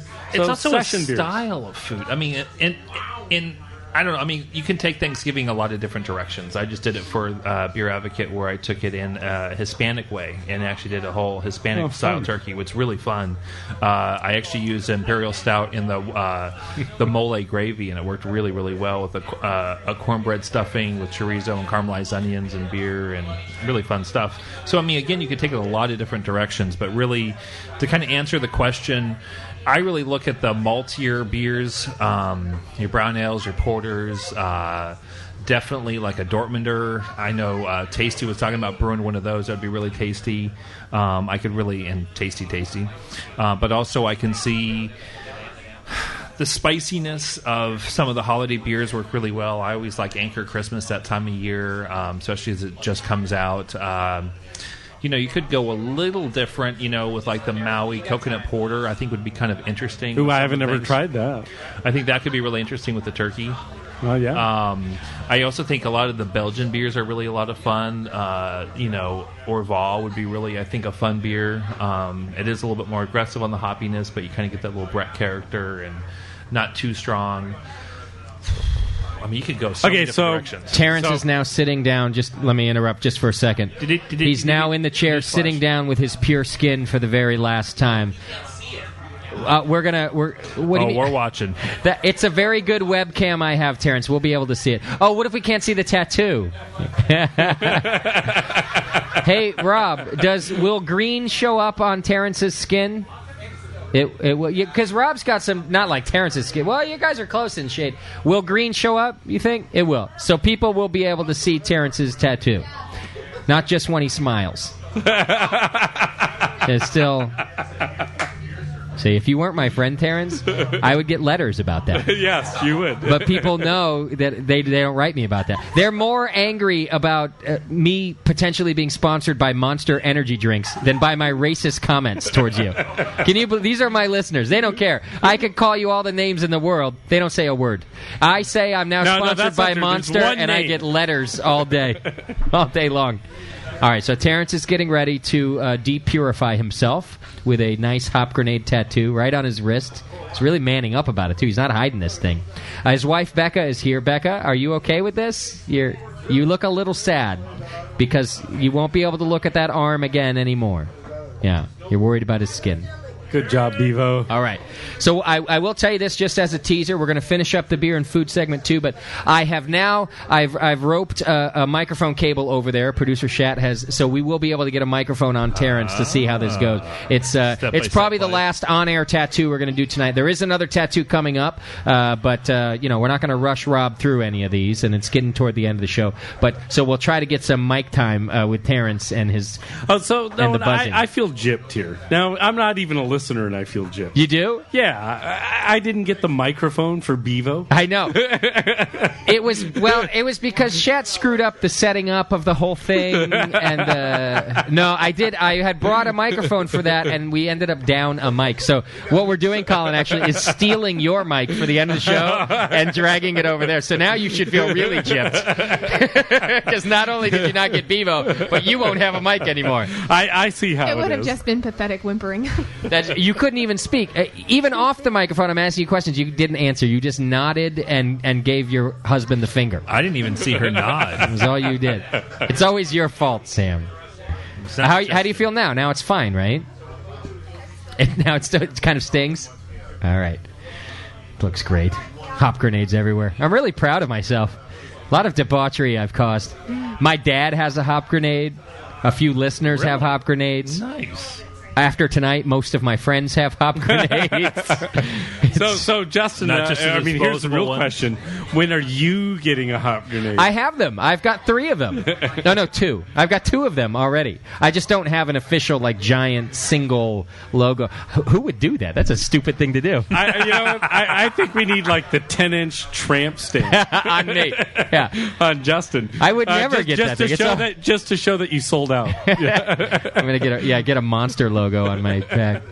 No, I think it's a stupid thing to get tattooed to your body. I would never do it. Not you, Terrence. I think it'll look great on you. You'll be fine. All right. But I will say, just to wrap up a little bit of the Thanksgiving stuff, if you go to Please my do. website, I actually have one of the articles I did for Beer Advocate is actually online in a PDF, and then you can also go through. I have a whole bunch of other recipes for like a wild mushroom gravy, a doppelbock gravy. There's IPA roasted garlic mashed potatoes that actually Savoir magazine rated one of the best of the web. Really? Yeah, so it's actually kind of fun. That's great. So that's on there as well, and that's a real good one. A whole bunch of other really fun recipes for Thanksgiving, since I love this time of year, and I think food and the celebration of food is such a great thing. And food and friends. Definitely. I mean, so we're It's talking community. about things that balance food and friends, And friends with and tattoos. alcohol. food and friends and beer. So my last question for you, Paxton, along the same lines about the holiday stuff. Now, the whole show you've talked about, and I like this, you've told us what we can do and what we can think about and how we can expand on your knowledge and expand on our own ideas. Well, now my question is about what you're thinking about. So when you're thinking about your holiday brews, your Christmas beers, your Thanksgiving beers, these things that you're going to do, I want to know what you are thinking about. Tell me what you're going to do in terms of brewing this holiday season. Well, what's actually going to be hard a little bit is that when I actually get my turkey, because I'm actually leaving a little bit earlier to go up to Bend, Oregon to actually brew a beer up there with one of your past guests. With Tanya? Yeah. Nice. So You'll have a good time. I know I will. She's a great person. Yeah. So, and just an amazing brewer. So She is I'm a good brewer. Really excited. Nice lady. Good So brewery. It's actually going to be a real fun beer, too, because Will Myers from Cambridge Brewing Company is involved. Deschutes is involved. It's this really complicated thing, and you'll see it when it comes out. Okay. But I'm actually looking at doing a sous vide turkey, so this is where I'll actually do a beer brine on it first, and that's where I'm struggling, because to get the turkey I want versus a turkey I'm probably going to get, which both are going to be great turkeys, but I love certain types of turkey, and I'm actually going to do a beer brine where I'm going to take Damnation from Russian River, and Vinny makes that just amazing beer. I think it's just a great backdrop for a beer like that. I think I'm going to go a little bit more on the Asian route and do some kaffir lime leaf, and as well as some uzu, which is a Japanese citrus, and also add some ginger, some lemongrass, just a touch of garlic, and make that into a brine, and then brine the turkey in that, and then debone the whole thing, and then actually vacuum seal those in a bag that has no air in it, since I have a vacuum chamber at home, and then actually cook that at a very consistent 163 degree water bath. Inside the bag. The bag will actually be sitting in this water bath. Right. And that way you never overcook the turkey. And it takes about 5 hours, but I played with this technique where I did a different brine, but the same technique, and it just was the most juiciest, moistest bird you've ever had. And will You don't there get the be a great homebrew of yours that's paired with this? I actually, I've been so busy, I actually haven't homebrewed in a little while. So Okay. I do have some aged homebrew that I will be bringing. Okay. I haven't actually done the pairing piece, but it should be really fun. So, All right, good. But I am really excited about this kind of Asian, and I might do like a Japanese rice kind of stuffing. And I've been I get playing excited around with about Asians, too. Now that Bevo's been marked, you've got to move on. Yeah, she's not clean anymore. She's dirty. She is no longer clean. My love affair with Bevo has ended. You would have thought it would have ended when she got married, but no, it ended with the tattoo. Gone. Yeah. Carry on. So that's Sorry, where I'm kind of Paxton. going. I'm still working on the whole gravy idea, like an Asian gravy. Okay. I'm still trying to wrap my head around that a little bit, but Sounds very un-American of you to Yeah, I do this kinda feel like Asian-themed Thanksgiving. Yeah. And you don't feel wrong about that, or like you're betraying your country? That's a good question. Of course not. Come Cold on. bean. Are you kidding me? What retard would feel bad about that? It sounds like a wonderful dinner. And I think it's just it's a fun way because we only cook turkeys so much, and I like a real traditional turkey, and I always try to do something different. I almost went Moroccan this year. I like pomegranate molasses a lot, and I had some really fun ideas with cinnamon and pomegranate molasses. Can I come to your house for Moroccan next year? Yeah. Colin just finished, as a matter of fact. Whoa, he's done. That was a much better idea. Yeah. Oh, come on, uzu and all that stuff with the turkey. I'm totally excited. Hey, about that would be it, great. Yeah. Well, I did that actually with pork belly, and I'll bring some absinthe. Nice. Yeah. There we go. All right. Yes. So there's. I mean, again, this is where yourself. You don't have to follow any of my recipes or anything you see in Bon Appetit or all these other magazines. But you can look in like your own head, like, God, what do I like to eat? And then like, how can I infuse those flavors into what I like to eat and make that? And I think one of the things you take for granted that the rest of us have to struggle with is you actually pick up something and taste it and taste everything and know the salt character, the sour character, all of those things. Guilty. Sorry. You really do know what it is you're tasting, and I do when I drink a beer. But I don't. If I pick you up design some random a beer, fruit, right? You'll design a beer. So it's the same philosophy, it's the same technique, it's the same concept. But I've designed more than 100 beers, and I've brewed professionally more than 700 batches of beer. If slacker. But if I were to walk out to a restaurant and have to make a single dish, it would be a struggle. I'd be working at it. It's hard, and even some chefs I know, I mean, they struggle with that because that's not their strong suit, and that's where I encourage people to go outside of their comfort zone to learn that and to become better at it, because that's actually sometimes I think your biggest growth in whether it's a kitchen or as a brewer is going outside your comfort zone. I've never made a sour. Well, you start making sour, and okay, I'm a little bit more comfortable with it. And just like what we do with beer, and what I need to do, what I need to start doing if I want to be a chef with food, is we start figuring out what flavors are what, and how we add them, how we subtract them, what they add and subtract to the flavors. And why are you putting that in there? Right, just like with beer. It's why did I add vinegar to those buffalo fish wings? guts, or why are you adding gelatin, or why are you adding? I just quit adding isinglass. Why? I did have I didn't want to get into it because it's a whole other topic. So don't get into it, please. I'm going to mention, though, that there was a question that talks about, Paxton likes to say, challenging your brewing assumptions. Did Justin just say something? I didn't hear anything. And he talked about why you're using, isinglass, Warflock, things like that. So, Colin, why'd you stop using it? I found a product that saves me about 45 minutes per batch of my labor. I see. And works better. What is it? It's water glass. What? Really? That's what it's called. That's its brand name. No, water glass is the chemical. So it's still another form of fish guts. No, it's a silica. I see. It's basically sand. Okay. And they found a way to they found a way to process instead of it. Fish guts, you can add sand to your. And they process it to these little tiny nodules that are really small spheres. And they drop through the beer and they settle everything up. Okay. So it works better for you in less time. Way less time, way easier. Everything about it, like a negative ion on. And I the company that I was dealing with was wanted to keep their isinglass, and I'm telling them, I will promote you. I'll teach any brewer you want how to use isinglass. I need this product. Let's keep it in the brewery. Yeah. Well, finally, nobody wanted to use it anymore.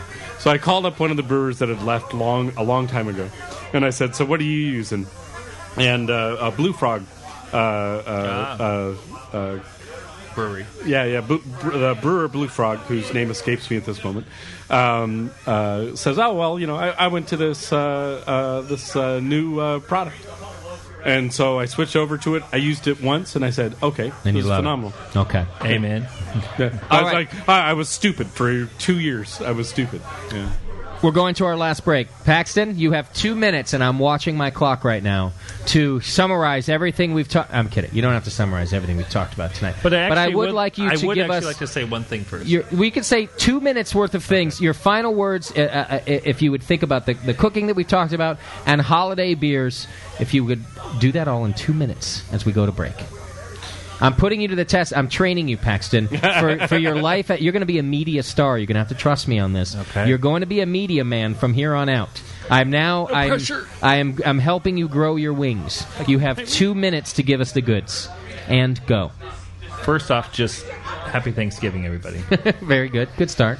And enjoy what you do. Enjoy what you eat, and take the time and the patience to not only roast your turkey or your goose or your prime rib, whatever you might celebrate Thanksgiving with or Christmas with, and really just enjoy it. Don't overcomplicate it if you don't want to go there. If you want to overcomplicate it, spend the time to do that. You only got a couple weeks left before Thanksgiving, and if you're listening to this as a podcast, you might have less time than that. So go with what you're comfortable with and really taste it, enjoy it, taste the process all the way along. And as you're doing that, teach yourself, like, wow, what is this tasting, and what am I tasting, and is this where I want it to be, and this is what I want to serve to my family, my guests, my friends, whoever might happen to be there.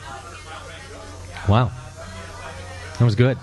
Yeah, your setup was so good. So you did great. We're going to take that as a soundbite, give it to you for your website. It should play every time your people load up your page. Welcome to Homebrew Chef. Yeah. Since we're training you, Sean, the other thing I would add is thank you very much for listening to me, and I love my listeners very much. Oh, I do, and really, I really wish all you guys a real happy Thanksgiving. It's really an honor to be able to do this as a career, and it's just, again, it's just so much fun that you guys get a kick out of what I do for a living. We love what you do for a living, Paxton. So thanks for being with us. Happy to do it for you again. Thank you, sir. And again, we'll do a pâté show someday. Oh, now see, that's just for me. I wouldn't see. That'd be private. You just play that for yourself. I'm going to give you a tip right now, and you too, Colin. When you guys want to geek out about stuff, just make it something close to home for me. I'll shut my mouth the whole time. You do a pâté show, it'll probably be the worst radio we've ever done, because I'll just want to listen to every word you have to say about pâté. Be great. All right, quick break. When we come back, we're going to put Terrence DeBlack on the phone, or on the microphone anyway, and see how it's going. We'll get the buzz of that needle going right there. We'll see how the pain factor's doing for him and how everything's going. Hey, tip your bartenders if you're here. Your bartenders and your wait staff, they're taking fantastic care of you, and they always do here at Downtown Joe's. So please, take care of those who are taking care of you. And Thank you folks Colin, at home, for a great beer. Stay tuned. One more quick segment. We'll come back, watch the webcam, and we'll see what kind of pain Terrence is in. Hang in there. It's the session. On the Brewing Network.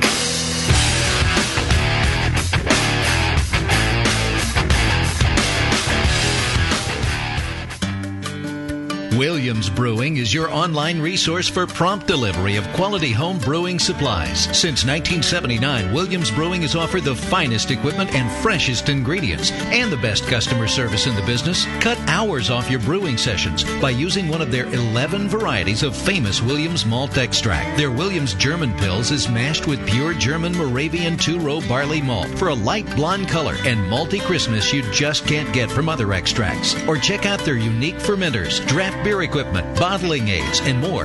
They even have their own line of precision hydrometers. Go to williamsbrewing.com to browse their vast selection and enter promo code BREW at the order checkout for $5 off your next order over $50. Orders placed by 3 p.m. ship the same day. Again, go to williamsbrewing.com and enter promo code BREW at checkout for $5 off your next order. Brewing is easy the Williams way.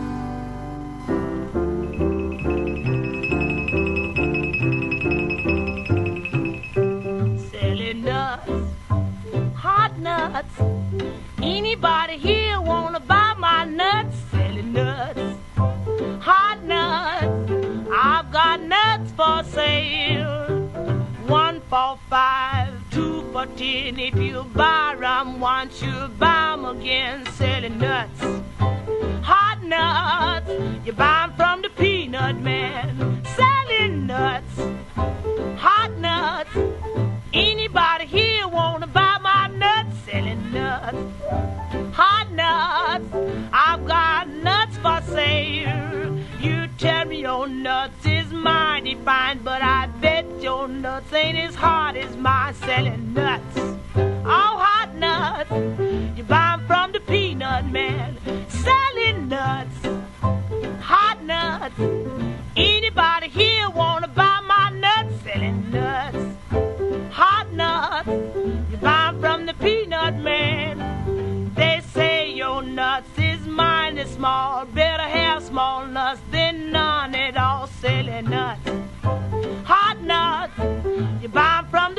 peanut man.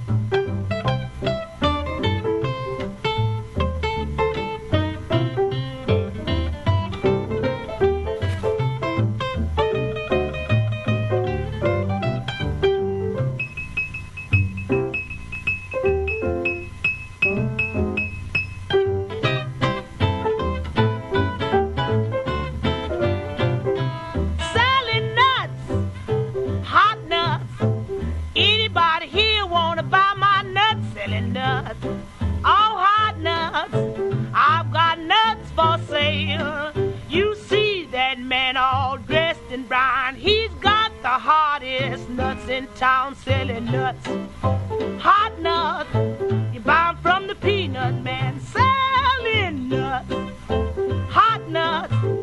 Anybody here wanna buy my nuts? Selling nuts, hot nuts. I've got nuts for sale. When a hog gets hungry, he begins to grunt. When a man gets hungry, he begins to hunt. Hot nuts, hot nuts. Buy 'em from the peanut man.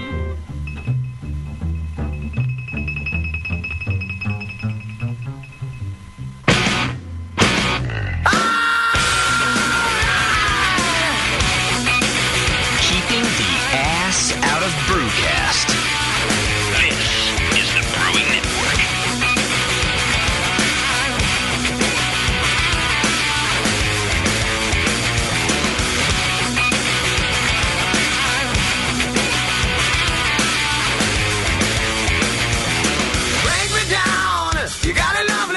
All right, welcome back to the session, everybody. Wrapping things up around here. It's starting to get crazy, as it usually does at the end of the night. We've got more tattoos lined up.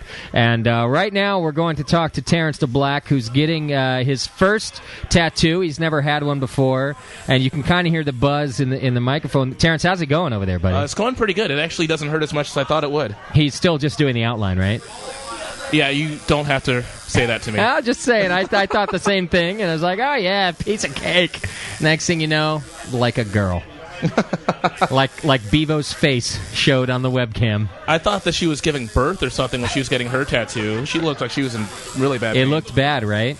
Yeah. Melissa, give Bev that microphone real quick. Bevo, how bad was it? It really hurt. It hurts, I don't know right? if it was like... And yours that's right just on your really spine. sensitive. Yeah. But it really, really hurt. I told you it hurts. It felt like a fingernail just being scratched across my skin. That was what I said. That when they did the color on mine, it felt like a flathead screwdriver being scraped in the same place over and over and over. Yeah. It's the same, right?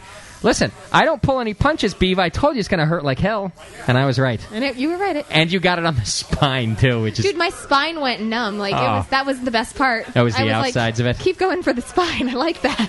So, breaking news is that someone has just donated enough money for Sam to get a matching hop grenade tattoo. I think Sam Vivo's husband is now going to... I think he's getting the hop grenade on his bicep like a big douchebag.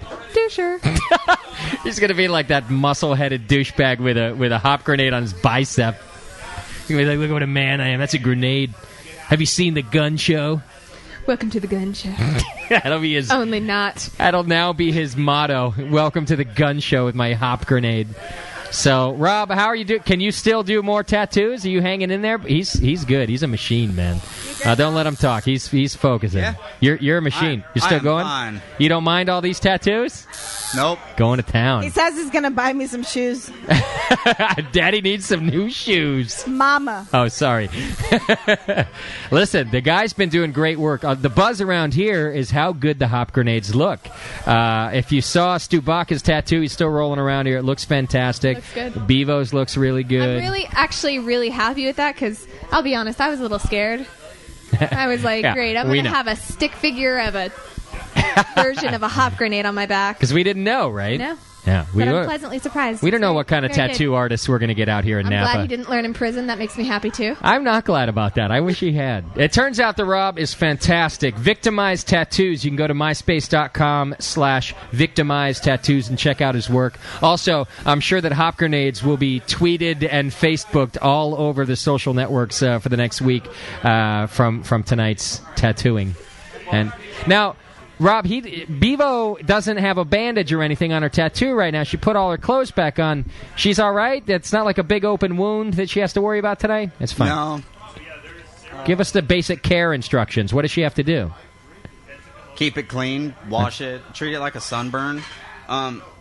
People put saran wrap, it'll cook your tattoo. Yeah, I've heard that saran wrap is bad. Yeah, and gauze will stick to it.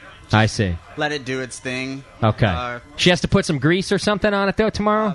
Yeah, I already put I put A&D on her when I was done. You did? So Okay. she should be fine.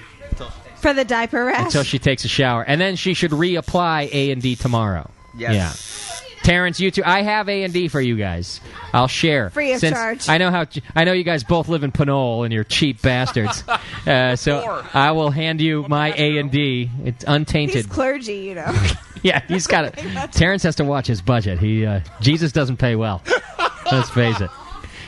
He pays well eternally, though. I see. Well, you'll do fine. Not now that you've scarred your innocent skin, he won't. His beautiful innocence. Are you now? That's his wife, Becca, on the line there. Becca, are you concerned that he now no longer has pure skin? He had a sexy arm before, right? He still has a sexy arm. It's just got a hop grenade on it, which I'm okay with because it makes me kind of aroused in a way. It does? Yeah, a little bit. It's an arousing tattoo? Yeah, and Christians do get aroused. Really? I didn't know, actually. Terrence, you might get some action tonight. Yeah, but I think she's thinking about you. Go. They're Only all. a little bit. Listen, guys, this is the problem with it. You're all cursed now with my stupid voice for the rest of your life. You're going to look down and you're going to go, It's a pretty voice. Oh, You got Justin. a pretty mouth. But there actually is a reason. I was going to get it on my other arm because that's my I love myself arm. It is. You're a lefty? Yeah, I'm a lefty. I didn't know that. He's a total lefty. What a freak. I've seen it. Well, most I told you the show's winding down. All right. Is it still just the outline, no color yet? Yeah, just the outline. Just the outline, but it's looking really good, though. He's really good. No sting? It's not like a little stingy for you, Terrence? No, it's not hurting so far. It just feels like a bee sting, actually. It doesn't feel that bad. Ouch. That sounds right. Over and over and over and over again. Yeah. And the bee stinging you in the same place multiple times, but... Are you going to have him put Compton above it when he's done with COMPTON and the city they call Long Beach. You're not going to have him put LBC above it when you're done? I might. I don't... Church might not be Thug so life. accepting of that. Thug life on my stomach. Beer life. Beer life? Yeah. What? How nerdy is that? Represent. In Old English, you put beer life across there. And notice how the window, there's nobody in the window this time. They don't like watching the blacks. I have a feeling that Colin's staff stopped seating people at that window. They were No. It's just later at night. There's fewer people. It's just because he's black. He's not some hot, busty, buttful babe called Beverly. That's true. He's not that. That was good alliteration. Actually, what we did when we That started was a good this whole alliteration, project, huh? when we started this whole project, we hid everybody pretty well. So. Nice work. Listen, here's what I've learned about Colin. He's a sneaky bastard. And he talks to you like it's all on the up and up, but really he's just sneaky. Oh, yeah. He's really good. All right. Well, listen, you've all done a great job tonight, especially the Rob. A big round of applause for Rob doing the tattoos. Yeah. Really did great work. I have to admit I was concerned just because I didn't know the tattoo guy, and I thought, here's what's going to happen. All these BNers are going to show up. They're going to get these awful tattoos, and then I will be responsible. You think I got hate mail about Monster. Imagine the hate mail about the bad tattoos. Turns out the kid's great. He's doing I was really... just fully prepared to make you pay for the removal. You were, right? The even more painful laser Yes. removal. Yeah. But Rob's really awesome. He's a great artist. Yeah. I might be calling Rob for my next one. I picked him, okay? You did. You did a great job, Colin. Which is why I think you should get one. You know, it might happen one day. There wasn't time tonight. We already had a line. So. Oh, there is a line. There's a long line. Now, we just put Sam in the line for his bicep. And, yeah, good thing the bar's open late, right? Because we're not staying on the air that long. That's for damn sure. We're out of here. Oh, come on. We got to stay on the air for Sam, right? No. We don't. I'll tell you what I'll do. I will keep the webcam on for Sam, though. That's a given. You can see that. But really, nobody cares that much about Sam. Not like they care about Bevo. So Oh, come on. I care about Sam. But don't worry, he will now wear muscle shirts for the rest of his life. So every beer fest that Sam goes to us with, he'll be walking around with the muscles like, hey, is this the way to the weight room, guys? Anybody seen the restroom? I'm trying to find the restroom. Oh, my gosh. Yeah. What's the character on SpongeBob that has all the muscles? He does this. I don't. You have the kid. You tell me, Colin. I don't know. Larry the Larry. Oh, Larry the Lobster. That's Larry the Lobster for Thank you who you. don't know. The ladies know, and the daddies know is what is happening, which is a good combination. Yeah, no, Terrence knew that. We didn't. All right, what else do I have to do? I have to give away some Belgian candy sugar. Hey, Stu Baca, you ever gotten Belgian candy sugar from us? You haven't. You deserve it, and I'll tell you why. Because Colin and I joked about this whole tattoo situation. Thought it was a good idea, though, even though we were joking. And Stubaka sent me an email right away and said, I'm down. I'll get the tattoo. So for helping us cultivate the idea and realize that maybe this is a good idea. That's a great idea. And by the way, in radio, it's always like 40-60. 60 that it's a really shitty idea, and 40% that it might work out to be great radio. Hey, I want to just mention that I'm 100%. Your ideas have been good so far. So Stubaka wins our Belgian candy sugar from Dark Candy tonight. Yeah. Not just that. Do you have a hoodie? You have a hoodie already? I do. Oh, well, I wanted to give you a hoodie. My drink of the week. You already won Drunk of the Week, didn't you? And, and I have a medal for you, right? Do we have another medal in that bag that we gave to our passed out Drunk of the Week? Because I think I told Stubaka I'd bring him his medal today. I think we put it on the drunk girl, the passed out girl. That's all right. You live close. I can give you yours. I was going to give you a hoodie too, but you already have. You know one. what? You owe me one. I owe you a hoodie? No, you owe me a Drunk of the Week medal. That's right. When you puked, you were a Drunk of the Week guy. That wasn't even the week I won. No, it wasn't. Really? I thought that was the week you won. That wasn't even the week I won. Jesus, I owe you two. I owe you a Drunk of the Week trophy. Forget the medal. You need to put it up on the bar. Yeah, it'll have to look like the Stanley Cup, like some big-ass pint glass medal.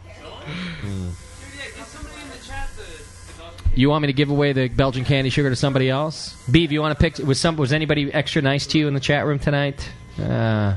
I really haven't been paying too much attention to it, to be honest. My whole Facebook group. You're making it difficult on me. Stubaka, you win the goddamn sugar, all right? That's it. Don't make it hard on me. I don't have it tonight anyway. It's going to get shipped to you, so, you know. All right, Stubaka wins Belgian candy sugar from Dark Candy Inc., courtesy of Dark Candy Inc. Can I great product. No. Also share that JP has been texting me for the last hour. See, this pussy goes away. He ditches the show, and he still can't leave you alone. Yeah. What's he texting you? Well, he wants what to a know great time he's having. He wants to know if you got one, and I said no, because you technically already have one. True. He wants to know how many people have gotten one. I told him so far it looks like about 5 people are going to get one. Yeah. And he's responded with, that's the worst idea I've ever heard of. It's awful. Do me a favor and text him back. If he wants to know about the show, he should show up for the show. And to stop asking questions and enjoy his night with the faggies or whoever he's out seeing. Okay. What is it again? The posies? The pearlies? The fairies? The nutties? What is it again? I can't. The fairy? Who's he seeing? Pocahontas on Ice. Pocahontas on Ice. That's right. I forgot. All right. Yeah. Tell him, listen, no questions. Show up for the show. Send me an email. Goes, hey, I can't be there on the, what's today's date? The 8th. Well, why? I have to go to a concert. There's no concert missing show action. Unless it's me. I'm allowed to do that. But unpaid co-hosts have to show up for every show. That's the way it works. All right, our work here is done, right, Colin? Well, you know, I was just going to mention. See, you never let me leave. The last time I was in the chat room, I wasn't listening to the show, but you guys were on the air, and everybody seemed to be rather perturbed with JP. Yeah. What else is new? Yeah, that's new. and this happened to be the first show you did after NABF. No, the NABF is what Terrence goes to every October. It's a different festival. What festival are you? The National Association of Boys. It could be that. Yeah. No, the in Oakland. The NHC, the Homers Conference. Yeah. That's a lot. That's what they were angry about JP for then. Yeah, I guess. It was what happened because- on the bus? Yeah, I it never was quite heard because nobody said about it in the chat room. We've hashed it out. He got in a fight, and someone else got in a fight, and he's easy to upset. He's upsettable. He's excitable.